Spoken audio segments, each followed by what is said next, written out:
শ্যামায় রবীন্দ্রনাথ লিখেছিলেন, চুরি হয়ে গেছে রাজকোষে, চোর চাই যে করেই হোক।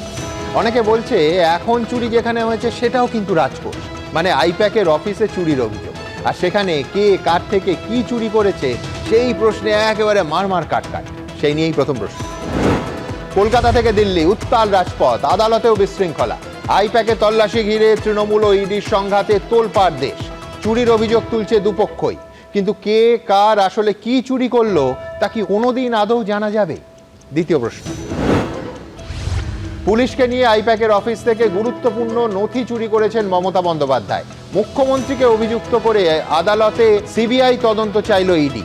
কোনো অন্যায় করিনি, পথে নেবে সুর চড়ালেন তৃণমূল নেত্রী। কয়লা চুরি নাকি ডেটা চুরি, ভোটে কোনটা হবে বড় ইস্যু? তৃতীয় প্রশ্ন। তল্লাশির নামে দলের গোপন নথি হাতিয়েছে ইডি, আদালতে অভিযোগ তৃণমূলে। ইডি এবং সিআরপিএফ এর বিরুদ্ধে জোড়া এফআইআর মুখ্যমন্ত্রী। কয়লা চুরির টাকা পাচারের তদন্ত চলছিল, মুখ্যমন্ত্রীর বাধায় কোনো নথি বাজেয়াপ্ত করা যায়নি, পাল্টা ইডি। কিন্তু সত্যি কথা বলছে কে? চতুর্থ প্রশ্ন। চুরির অভিযোগ তুলে রণংদেহী দুপক্ষই। বিশৃঙ্খলার জন্য মামলা না শুনেই এজলাস থেকে উঠে গেলেন হাইকোর্টের বিচারপতি শুভ্রা ঘোষ। 5 দিন পিছিয়ে দিলেন শুনানি। খারিজ হলো ইডির দ্রুত শুনানির আর্জিও। তবে কি চুরি চ্যাপ্টার নিয়ে বিচার নয়, শুধু রাজনীতিই চলবে? পঞ্চম প্রশ্ন। আমার কাছে সব পেন ড্রাইভ করা আছে, সব ফাঁস করে দেব, মুখ খুললে পৃথিবী জুড়ে হইচই শুরু হবে। তল্লাশি কাণ্ডে বিজেপিকে পাল্টা হুমকি মুখ্যমন্ত্রী। অবিলম্বে 355 ধারা জারি করা উচিত, দাবি বিজেপি সাংসদের। এসআইআর এর পর এবার চুরি নিয়ে রাজনীতির জল গড়াবে ভোটে। তবে শুরুতেই দেখাবো তথ্য চুরির অভিযোগ বনাম নথি চুরির অভিযোগ। মুখ্যমন্ত্রী আর ইডির নজিরবিহীন সংঘাতে তোলপাড় দেশ। দেখুন।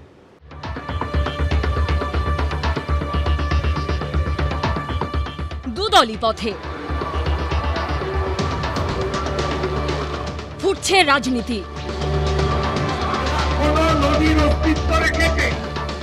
একে অপরের বিরুদ্ধে চাঞ্চল্যকর অভিযোগ করছে। বলছে কয়লার টাকা কে খায়?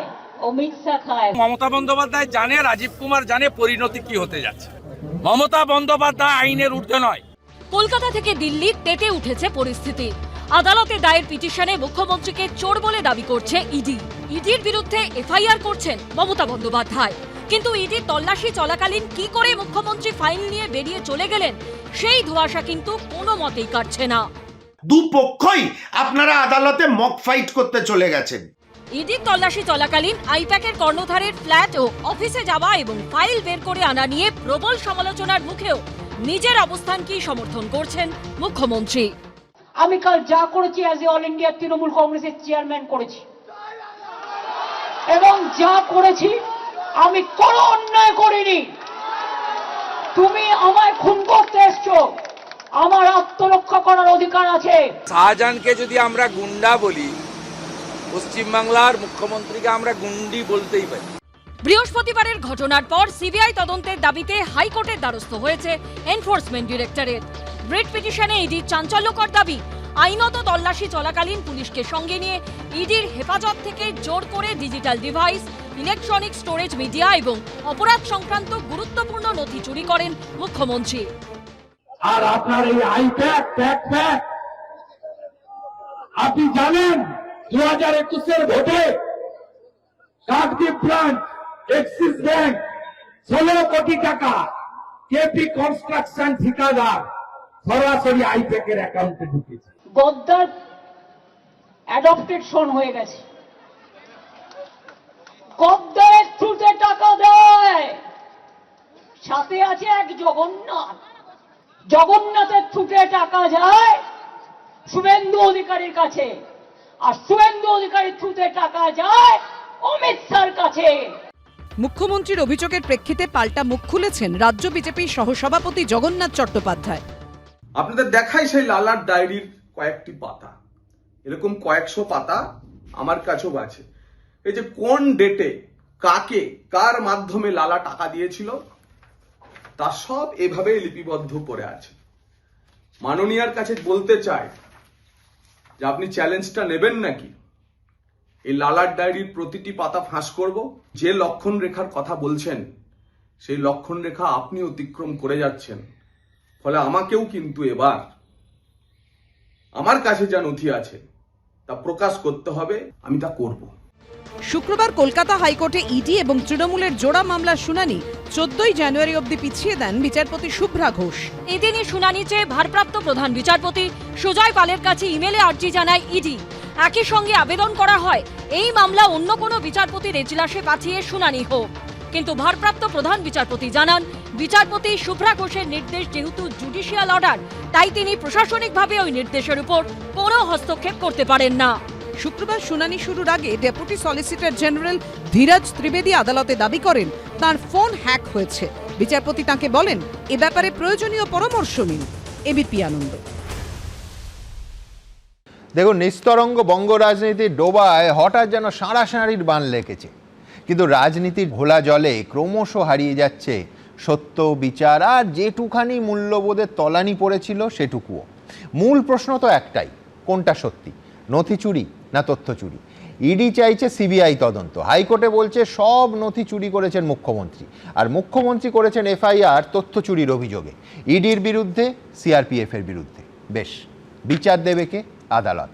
তো দুপক্ষই যখন বিচার চেয়ে কলকাতা হাইকোর্টে গেল, সেখানে একদল শুরু করলো চূড়ান্ত বিশৃঙ্খলা। ব্যাস, মামলা না শুনে এই এজলাস থেকে উঠে পড়লেন বিচারপতি। পরের শুনানি 14 জানুয়ারি, নিশ্চিন্ত, হাতে রইল পেন্সিল, মানে হাতে রইল শুধু রাজপথে শাসকের মিছিল আর বিরোধীর টায়ার পোড়ানো। কিন্তু কথা হলো, সত্য অসত্য, নীতি নৈতিকতার প্রশ্নে যারা এখন স্পষ্ট জবাব চান, সেই গুটি কয়েক রাজ্যবাসী, তাঁরা ভরসা রাখবেন কার ওপর? বিশ্বনাথ চক্রবর্তী কি বলেন? সুমনদা, আজকে বাঙালি দেখলো রাস্তার দুর্নীতিতে অভিযুক্তরা দাপট দেখাচ্ছে, বিরোধীরা একটি ঘটনা ছাড়া শীত ঘুমে, আর বিচারপতি বিচারের বিশৃঙ্খলতা দেখে এই বিচার ব্যবস্থাকে সরিয়ে কিছুদিনের জন্য সরিয়ে দিলেন। ফলে রাস্তায় দাপট কারা দেখাচ্ছে? যাদের বিরুদ্ধে দুর্নীতির অভিযোগ সরাসরি রয়েছে তারা দাপট দেখাচ্ছে, আর যে বিরোধীদেরকে পাল্টা দাপট দেখানোর কথা ছিল তারা কিন্তু কেবল একটি ওই টায়ার পুরনো ছাড়া তারা কার্যত শীত ঘুমে চলে গেছে। আর যে বিচারপতি বিচার করবেন আমরা প্রত্যাশা করছি, এমনই বিশৃঙ্খলা অবস্থা, সেখানেও আইনের অভাব, শাসনের অভাব, যে বিচার ব্যবস্থা পিছিয়ে গেল। ফলে এই বাঙালি কোথায় যাবে? এই বাঙালি কোথায় যাবে? দেখুন, খুব পরিষ্কার করে বলতে চাই যে একটা দুর্নীতির মামলা, যে দুর্নীতি মামলা, অনেক দুর্নীতি মামলা পশ্চিমবাংলায় কয়েক বছর ধরে চলছে, এটাও একটা গুরুত্বপূর্ণ একটা মানি টেন্ডারিংয়ের মামলা, যেটাতে আইপ্যাক যে সংস্থা, ইডি বলছে যে তাদের হাওলার মাধ্যমে টাকা এসছে, একটা বেসরকারি সংস্থা। রাজ্যের কোনো মুখ্যমন্ত্রী, তিনি যতই নিজেকে বলুন না কেন যে আমি তৃণমূল নেত্রী, মুখ্যমন্ত্রী সরাসরি বেসরকারি সংস্থার বিরুদ্ধে যে ইডি অভিযান তাতে নেমে পড়লেন। আমরা চুরিটা কাজ দেখলাম? এই যে ফাইল চুরির প্রশ্নটা আসলো, আপনার ক্যামেরাম্যান, আপনার রিপোর্টার চেস করছে পুলিশকে তাদের বগলে ফাইল, মুখ্যমন্ত্রী বলছেন আমি ফাইল নিয়ে চলে এসেছি, আমি ফোন নিয়ে চলে এসেছি, আমি হার্ড ডিস্ক নিয়ে চলে এসেছি। ফলে চুরি কে করলে, কোথা থেকে করলো, কিভাবে করলো, সেটা তো মানুষ পাবলিকলি ডিসপ্লে হয়েছে। অভিযোগটা একে অপরের বিরুদ্ধে করছে, আদালত নিশ্চয়ই বিচার করবে। কিন্তু আই উইটনেস কি বলছে? আই উইটনেস বলছে যে ওই দুটো অফিস থেকে ফাইল পুলিশ বগল দাবা করে নিচ্ছে, আপনার রিপোর্টাররা বলছে ফাইল নিয়ে কোথায় যাচ্ছেন, ফাইল নিয়ে কোথায় যাচ্ছেন। মুখ্যমন্ত্রী স্বয়ং স্বীকার করছেন যে ফাইল, তারপরে মোবাইল ফোন এবং হার্ড ডিস্ক তিনি নিয়ে চলে এসছেন। তাই ফাইল চুরিটা কে করলো? আই উইটনেস কি বলছে? একবার চাক্ষুষ যেটা আমরা দেখলাম সেটা কি ভুল দেখলাম? তাহলে এটা একটা দিক। আরেকটা দিক হলো যে দেখুন, আমি যেহেতু রাজনীতির চর্চা করি, আমি খুব পরিষ্কার করে বলতে চাই আপনাকে যে আমাদের একটা মধ্যবিত্ত, যারা শিক্ষিত মধ্যবিত্ত, তাদের মধ্যে কিন্তু কালকে ছ্যাঁছ্যা হয়েছে যে আমরা কোন মুখ্যমন্ত্রী, আমরা তো বিধানচন্দ্র রায়কে দেখে অভ্যস্ত, আমরা যে ধরনের মুখ্যমন্ত্রী দেখে অভ্যস্ত ছিলাম, আর আজকের যে মুখ্যমন্ত্রী দেখছি সেখানে অন্যায় অবিচার যেখানেই হচ্ছে দাঁড়িয়ে পড়ছে, শেখ শাহজাহানের পক্ষে দাঁড়িয়ে পড়ছে। তো কখনো পার্থ চট্টোপাধ্যায়ের কি করেছে প্রশ্ন তুলছে, কখনো রাজীব কুমারের প্রশ্নে দাঁড়িয়ে পড়ছে, কখনো ইডির অফিস ইডি আইপ্যাকের মানি লন্ডারিংয়ের কেসে তদন্ত করতে গেলে দাঁড়িয়ে পড়ছে। এই প্রশ্নটা তখন আসছে যে আমরা তাহলে নির্বাচিত কাকে করলাম, যিনি সংবিধানের শপথ নিয়ে তিনি সরাসরি আইন ভঙ্গ করছেন বারবার আমরা দেখতে পাচ্ছি, বা যারা আইন ভাঙছে তাদের পক্ষে দাঁড়িয়ে রাজনীতি করছেন।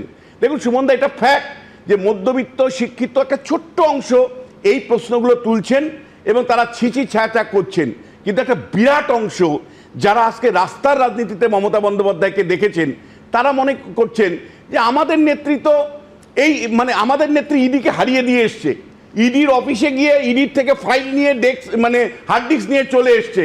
মানে একটা হিরোইজম মমতা বন্দ্যোপাধ্যায়ের মধ্য দিয়ে একটা বিরাট সংখ্যক মানে তৃণমূলের কর্মী সমর্থক বা সাধারণ মানুষ অনুভব করছেন। এটাই কিন্তু মমতা বন্দ্যোপাধ্যায়ের কাছে সবচেয়ে বড় শক্তি আমি মনে করি। উল্টো দিকে আপনি যদি দেখেন এতটা সময় হয়ে যাওয়ার পরেও যে সমস্ত ইডি অফিসাররা তারা দায়িত্বে ছিলেন এই তদন্তের, যারা এই তদন্তটা কন্ডাক্ট করছেন তাদের একের পর এসওপি ভুল আমরা নিজেরাই বলছি। তারপরেও কিন্তু দিল্লির থেকে কোনো আধিকারিককে শোকজ করা হয়েছে কিনা আমরা জানি না, তাদের বিরুদ্ধে ডিপার্টমেন্টাল প্রসিডিওর হচ্ছে কিনা জানি না। কারণ আপনি কি করে ইডি মমতা বন্দ্যোপাধ্যায়কে ওখানে ঢুকতে দিল, কি করে পুলিশ ঢুকলো, মানে তাহলে কি কিছু আইন বলে দেশে থাকবে না? কেন্দ্রের একটা এজেন্সি সাংবিধানিক অধিকারের বলে তারা একটা তদন্ত চালাচ্ছে, সেই তদন্তের মধ্যে কি করে মমতা বন্দ্যোপাধ্যায় ঢোকেন? একটা সাধারণ মানুষ ঢুকলে তো এতক্ষণে জেলে থাকতো। মমতা বন্দ্যোপাধ্যায়ের বিরুদ্ধে ইডি কি ব্যবস্থা নিয়েছে, বা ইডি যে অফিসারদের গাফিলতির জন্য মমতা বন্দ্যোপাধ্যায় ঢুকতে পেরেছেন সেই আধিকারিকদের বিরুদ্ধে দিল্লির থেকে কোনো কি ব্যবস্থা নেওয়া হয়েছে? ফলে সব শেষে আমি আপনাকে বলছি যে ক্লাসটা লুম্পেন একটা বড় ক্লাস তৈরি হয়েছে। তারা কিন্তু মনে করছে যে আইন নিজের হাতে নেতারা নিচ্ছেন, তার মধ্যে দিয়ে একটা গরিমা প্রকাশ হচ্ছে, একটা হিরোইজম হচ্ছে।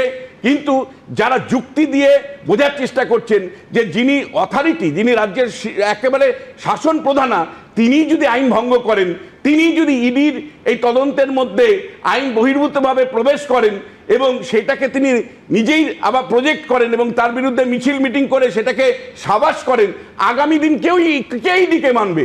আগামী দিন সিবিআইকে কে মানবে? আগামী দিন পুলিশকে কে মানবে? এই রাজ্যে যে আইন শৃঙ্খলার অভাব প্রতিনিয়ত ধরা পড়ে, সেই আইন শৃঙ্খলা থেকে কি আমরা মুক্ত পাবো? মানে একটা সুস্থ আইন শৃঙ্খলা কি আদতে প্রকাশ করতে পারবো? এই সম্বন্ধে আমি লাস্ট কথা বলতে পারি। এরপরে তো অন্যরা বলবে যে মুখ্যমন্ত্রী যদি ইডি হানার সময় ইডির কাছ থেকে মানে হার্ড ডিস্ক ছিনিয়ে নিতে পারে, ফাইল ছিনিয়ে নিতে পারে, আমিও নিব, আমারও সেই অধিকার আছে। কোনো সন্দেহ নেই যে কেন্দ্রীয় এজেন্সি যাদের সম্পর্কে এই কথা বলা হয় যে তাদের প্রচুর ক্ষমতা দেয়া হয়েছে, তাদের হাত থেকে যদি ফাইল ছিনিয়ে নেওয়া যায় এবং তারা অসহায়ের মতো, আমি এই পিটিশনের প্রত্যেকটা পাটা আপনাদের সামনে মূল ব্যাখ্যাগুলো, মূল পয়েন্টগুলো তুলে ধরবো, যে তারা যখন বলে যে তারা কোনো কিছু সিজ করতে পারেনি, তাহলে আইনের শাসন নিয়ে প্রশ্ন কি উঠবে না? সব থেকে বড় কথা, এত শক্তিশালী এজেন্সি, ইডিকে বলা হয় সিবিআইয়ের থেকেও শক্তিশালী, তারা আজকে কলকাতা হাইকোর্টে গিয়ে এই কি হয়েছে গতকালের ঘটনা তা নিয়ে ইডি চাইছে সিবিআই তদন্ত। আমি বলছি এটা শতাব্দীর না হোক বেশ কয়েক বছরের সব থেকে বড় রসিকতা বললে একটুও বাড়িয়ে বলা হয় না। আর উল্টো দিকে মুখ্যমন্ত্রীর করা অভিযোগের ভিত্তিতে পুলিশ দুটো এফআইআর টানলো, অবশ্যই দুটো থানায়, এবং একদিকে অভিযুক্ত ইডি আর একদিকে অভিযুক্ত সিআরপিএফ। ঠিক কি দাঁড়াচ্ছে ছবিটা একবার আসুন দেখি। তুমি চুরি করে সব মানুষের এসআইআর এর টাকা তুলে নিয়ে যাচ্ছিলে। ममता बनर्जी, राजीव कुमार एंड अदर्स जो काल उनका डॉक्यूमेंट स्नैचिंग करने के लिए घुसा था, स्नैचिंग किया भी, सबका वीडियो, सबका सीसीटीवी और वीडियो फुटेज में आया है। ইডির তল্লাশি, হঠাৎ করে মুখ্যমন্ত্রী সেখানে পৌঁছে যাওয়া, ফাইল বের করা, তারপর এফআইআর থেকে আদালত, আইনি লড়াইয়ের পাশাপাশি কলকাতা থেকে দিল্লি রাজনৈতিক যুদ্ধ সমান তালে চলছে। বৃহস্পতিবারের ঘটনায় সিবিআই তদন্ত চেয়ে হাইকোর্টের দ্বারস্থ হয়েছে ইডি। এই মামলায় অত্যন্ত তাৎপর্যপূর্ণভাবে মুখ্যমন্ত্রী মমতা বন্দ্যোপাধ্যায় এবং পশ্চিমবঙ্গ সরকারকে পক্ষ করেছে ইডি। পক্ষ করা হয়েছে রাজ্য পুলিশের ডিজি রাজীব কুমার, কলকাতার পুলিশ কমিশনার মনোজ ভার্মা, দক্ষিণ কলকাতার ডেপুটি কমিশনার প্রিয়ব্রত রায় এবং সিবিআইকে, যেহেতু ইডি সিবিআই তদন্তের দাবি করেছে। एनफोर्समेंट डायरेक्टरेट एक कानूनी संस्था है, उनके काम पर जो इंटरफेरेंस किया, इसका कानून ममता बनर्जी, राजीव कुमार और जो इंटरफेयर किया उनके खिलाफ भी कार्रवाई होना चाहिए। যে বিজেপি যাদের যাদের চোর বলেছে, সিবিআই চেয়েছে, দুর্নীতিগ্রস্ত বলেছে, তাদেরকেই নিজেদের দলে নিয়ে তাদেরকে কাউকে মুখ্যমন্ত্রী, কাউকে অমুক, কাউকে বিরোধী দলনেতা, এ তো বিজেপি করেছে। দেশের সব থেকে বড় দুর্নীতিগ্রাসদের মঞ্চ সেটা তো হচ্ছে ভারতীয় জনতা পার্টি। ইডির পাশাপাশি হাইকোর্টে গেছে তৃণমূলও। তাদের মামলায় পক্ষ করা হয়েছে অর্থমন্ত্রকের রাজস্ব বিভাগের সচিব, ইডির জয়েন্ট ডিরেক্টর অ্যাডমিন, ইডির ডেপুটি ডিরেক্টর এবং আইপ্যাককে। এরই মধ্যে বৃহস্পতিবারের ঘটনায় অজ্ঞাত পরিচয় ইডি আধিকারিক ও সিআরপিএফ এর বিরুদ্ধে শেক্সপিয়ার সরণি থানা ও বিধাননগরের ইলেকট্রনিক্স কমপ্লেক্স থানায় 3টি মামলা দায়ের করা হয়েছে। শেক্সপিয়ার সরণি থানায় মোট 2টি মামলা দায়ের হয়েছে। একটি খোদ মমতা বন্দ্যোপাধ্যায়ের অভিযোগের ভিত্তিতে, অন্যটি পুলিশের স্বতঃপ্রণোদিত মামলা। অন্যদিকে বিধাননগর কমিশনারেটের অন্তর্গত ইলেকট্রনিক্স কমপ্লেক্স থানায় একটি মামলা দায়ের হয়েছে। সেখানেও মমতা বন্দ্যোপাধ্যায়ের অভিযোগের প্রেক্ষিতে মামলা দায়ের হয়েছে। অজ্ঞাত পরিচয় ইডি অফিসার ও সিআরপিএফ এর বিরুদ্ধে যে অভিযোগে পুলিশ ধারা দিয়েছে সেগুলি হলো হুমকি, চুরি, অনধিকার প্রবেশের ধারা দেওয়া হয়েছে। এর মধ্যে চুরির অভিযোগ অর্থাৎ 303-এর 2 নম্বর ধারা জামিন অযোগ্য। পাশাপাশি তথ্য প্রযুক্তি আইনেও ধারা দেওয়া হয়েছে। এই মামলার কোনো বেসিস নেই। সরকারি দল সরকারি তন্ত্রকে ব্যবহার করে দলদাস, কলকাতা পুলিশের নগরপাল মনোজ বর্মা এসব মামলা করেছেন মুখ্যমন্ত্রীর গুডবুকে থাকার জন্য। আমাদের কাগজগুলো ওইখানে আছে, সেটা নিয়ে বগলদফা করে নিয়ে যাওয়ার যে প্রচেষ্টা, প্রয়াস, নিশ্চয় ওখানে অনেক প্ল্যানিং আছে।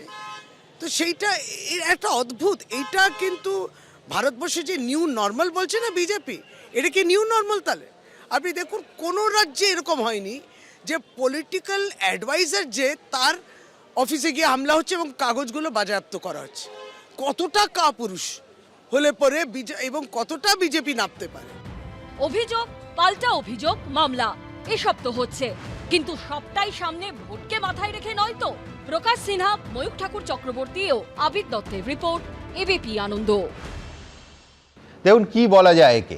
অনেকে বলছেন মুখ্যমন্ত্রীর ইডি অভিযান, মানে ঠিক যখন ইডি আইপ্যাক কর্তার বাড়ি এবং দফতরে অভিযান চালাচ্ছিল তখন ইডির ওপর অভিযান চালিয়েছেন মুখ্যমন্ত্রী।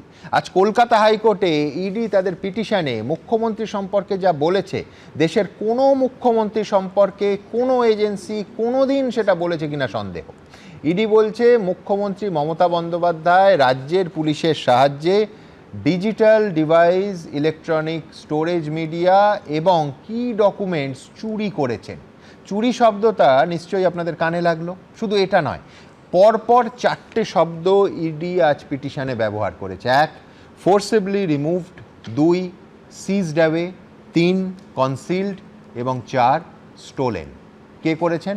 ইডি বলছে রাজ্যের মুখ্যমন্ত্রী। তন্ময় ঘোষ কি বলে? প্রথমেই আমি একটা কোটেশন দিয়ে আজকে শুরু করব। The world is not thy friend nor the world's law, the world affords no law to make the rich, then be not poor but break it and take this. এটা দেবনারায়ণ শেক্সপিয়ারের বলছি, আমি বললাম দেবনারায়ণ জয় হোক। হ্যাঁ, রোমিও জুলিয়েটের একটা জায়গা থেকে নেওয়া। এখন প্রশ্ন হচ্ছে কেন এই কোটেশনটা বললাম এই জন্যে যে গত কয়েক বছর ধরে, মূলত 2014 পর থেকে শুরু করে ভারতবর্ষকে অমিত শাহ এবং নরেন্দ্র মোদীজি শাসিত বিজেপি সরকার মনে করেছিলেন যে তাদের জমিদারি তারা যা ইচ্ছা তাই করতে পারেন। 2020 একটা কেসে ঠিক ভোটের 2 মাস আগে কোনো একটা রাজনৈতিক দলের ভোট পরামর্শদাতা সংস্থার সেখানে অভিযান চালানো যায়। তারা মনে করেছিলেন এই 10 বছরে 24 জন লিডার যারা ইডি এবং সিবিআই তদন্ত করছিল, এই মাননীয় স্বরাষ্ট্রমন্ত্রী বলেছিলেন 10,000 কোটি টাকার স্ক্যাম আছে অজিত পাওয়ারের, তাকে ভয় দেখিয়ে নিজেদের সঙ্গে জোট সরকারে আনা যায়, সব কিছু করা যায়, কোথাও কোনো বাধা হবে না। বাধা হয়ে দাঁড়িয়েছেন বাংলার থেকে বাংলার বাঘিনী মমতা বন্দ্যোপাধ্যায়। একদম এই জায়গাটাতে আঘাত লেগেছে। তার তন্ময়, জন্য আজকে তারা কোথায় ইডি র্যাটেল। কোথায় কোথায় আইন ভাঙছিল? না, তারা র্যাটেল কেন বলছি না, এই কারণ- ঘটনায় কোথায় আইন ভাঙছিল? বরঞ্চ তুমি তো এই প্রশ্ন করতে পারতে যে ইডি কেন এতদিন পরে এই তদন্তে ঢুকলো। আসছি তো, সেটা তো এটা আইন বললাম মেনেই যে তদন্ত তো 2020 তুমিও নিশ্চয়ই চাইবে, সবাই 2020 চাইবে। থেকে 2020 থেকে এই 5 বছরে তাদের মনে পড়লো না, মনে পড়লো ঠিক যখন ভোট চালু হবে, ভোট আসছে, ভোট দোরগোড়ায় আছে। এই চিত্রনাট্য সুমনদা আমরা আগে দেখিনি, আপনি দেখেননি, আমাদের যারা দর্শকরা আছেন তারা দেখেননি। প্রত্যেকটা জায়গায় এইভাবে করে তারা ভেবেছিল তাদেরকে পরাস্ত করবে। ভুলে গেছেন এই বাংলার মাটি, উল্লাসকর দত্তের মাটি, প্রীতিলতার মাটি, এখানে এইভাবে ভোট ওরা জিততে পারবে না। আমি বলছি স্বাধীনতা সংগ্রামীদের 2026-এ টেনো না, সবার অপমান হবে। তোমরা বাংলা বাঙালির কথা বলো, ওনাদের অপমান করো না, নিজেদের মধ্যে রাখো না, স্টুডিওর মধ্যে রাখো, তন্ময় সজলের রাখো, ভালো লাগবে। জায়গা আমি বলছি সেই লড়াইয়ের মুখে ওনারা ভেবেছিলেন পুরোটাই হচ্ছে খোলা, আর কোথাও কেউ অপ্রতিরোধ্য, আমাদেরকে কেউ আটকাতে পারবে না। সেই জায়গায় মমতা বন্দ্যোপাধ্যায় এখনো দেখিয়ে দিয়েছেন যে বাংলাকে এইভাবে দখল করতে এলে তার বিরুদ্ধে প্রতিবাদ হবে। এবং ঠিকই তো, আজকে 2 মাস আগে আমাদের যত নির্বাচনের জিনিসপত্র সেগুলো তুলে নিয়ে চলে যাবে, এবং সেক্ষেত্রে তারা প্রশ্ন করবে না, বাংলার মানুষ প্রশ্ন করবে না, যা আমাদের দল প্রশ্ন করবে না, নিশ্চয়ই প্রশ্ন করবে। 6টার সময় রেড হয়েছে প্রতীক জৈনের বাড়িতে, লাউডন স্ট্রিটে 6টার সময় রেড হয়েছে, মুখ্যমন্ত্রী পৌঁছেছেন 11:45-এ। 5 ঘন্টা ধরে তারা যা যা নেওয়ার তো অলরেডি নিয়েই গেছেন। এখন কোর্টে মামলা করেছেন, আমরাও করেছি, দেখা যাক আদালত কি বলে। সিজার লিস্টে নীল একটা ডকুমেন্ট তারা নিতে পারেনি। ইডি আসলে তো কিছু করতে যায়নি, তারা গেছিল ভয় দেখাতে, তারা গেছিল রাজনৈতিক, খুব ভালো কথা বলেছো রাজনৈতিক নাটক। তুমি আগে আমায় বলো এটা ইডির ব্যর্থতা না মুখ্যমন্ত্রীর সাফল্য? না, আমরা আটকে দিয়েছি, মুখ্যমন্ত্রী সাফল্য নিশ্চিতভাবে, কারণ আটকে দিতে পেরেছি। মানে তদন্ত আটকানো যায়, আইন মেনে করলে তদন্ত আটকানো যায়। সুমন দা, সেটাই পয়েন্ট যে আমি যেটা বলার চেষ্টা করছি, তদন্ত করতেই যায়নি। আচ্ছা, এরম যদি হয় তন্ময়, রাজ্য পুলিশ বা সিআইডি কোথাও তদন্ত করতে গেল, এই সজলদের, ধরো সজলের বাড়িতেই গেল, সজল বলল আমি কিচ্ছু দেব না, আপনারা রাজনৈতিক উদ্দেশ্যে এসেছেন, ল অ্যান্ড অর্ডারটা ভেঙে পড়বে না? না, নিশ্চিতভাবে যদি ল অ্যান্ড অর্ডার, না নিশ্চয় আপনি যেটা বলছেন আমি তার সঙ্গে দ্বিমত পোষণ করছি না, কিন্তু সেই জায়গাটা আমরা উদাহরণ তৈরি করিনি, উদাহরণ তৈরি করেছি ইডিসিবি। আপনি বলুন না, ল অ্যান্ড অর্ডার ভাঙার বদলে সজলের বাড়ির দরজাটাই ভেঙে গেছিল। 96% শুধুমাত্র বিরোধী দলের নেতা নেত্রীদের প্রতি ইডির অভিযান হয়, বাকি নির্বাচন এলে ইডি অভিযান হয়, বাকি সারা বছর তাদের অভিযান হয় না, বাকি 4 বছর তারা ঘুমিয়ে থাকে, আবার পরের নির্বাচনের আগে হবে। মানে এই 2021-এর নির্বাচনের আগে একটা জিনিস বলো, প্রতীক জৈন যে আইটি হেড, এটা তুমি কালকের আগে জানতে? কোথায়? প্রতীক জৈন যে তৃণমূলের আইটি হেড, এটা তুমি কালকের আগে জানতে? তাকে দায়িত্ব দেওয়া হয়েছে, তার না তুমি জানতে কি না? তাকে দায়িত্ব দেওয়া হয়েছে, সে আমাদের সমস্ত আইটি কেন পুরো যে ভোট রিলেটেড যা যা ব্যাপার আছে সবটাই তাকে দায়িত্ব দেওয়া হচ্ছে, সে পুরোটাই করে। সুতরাং সেই জায়গা থেকে তাকে নিশ্চিতভাবে দলের অঙ্গ হিসাবেই আমরা দেখব। বেশ, আমি এখান থেকে দেখুন, আমি তন্ময়ের উল্টো যুক্তিগুলো যেমন দিচ্ছিলাম, পাশাপাশি 2-1টা জায়গায় ইডির তদন্তের গতি নিয়ে কালকে যেহেতু বিস্তারিত বলেছি, আর বেশি বলার প্রয়োজন মনে করছি না।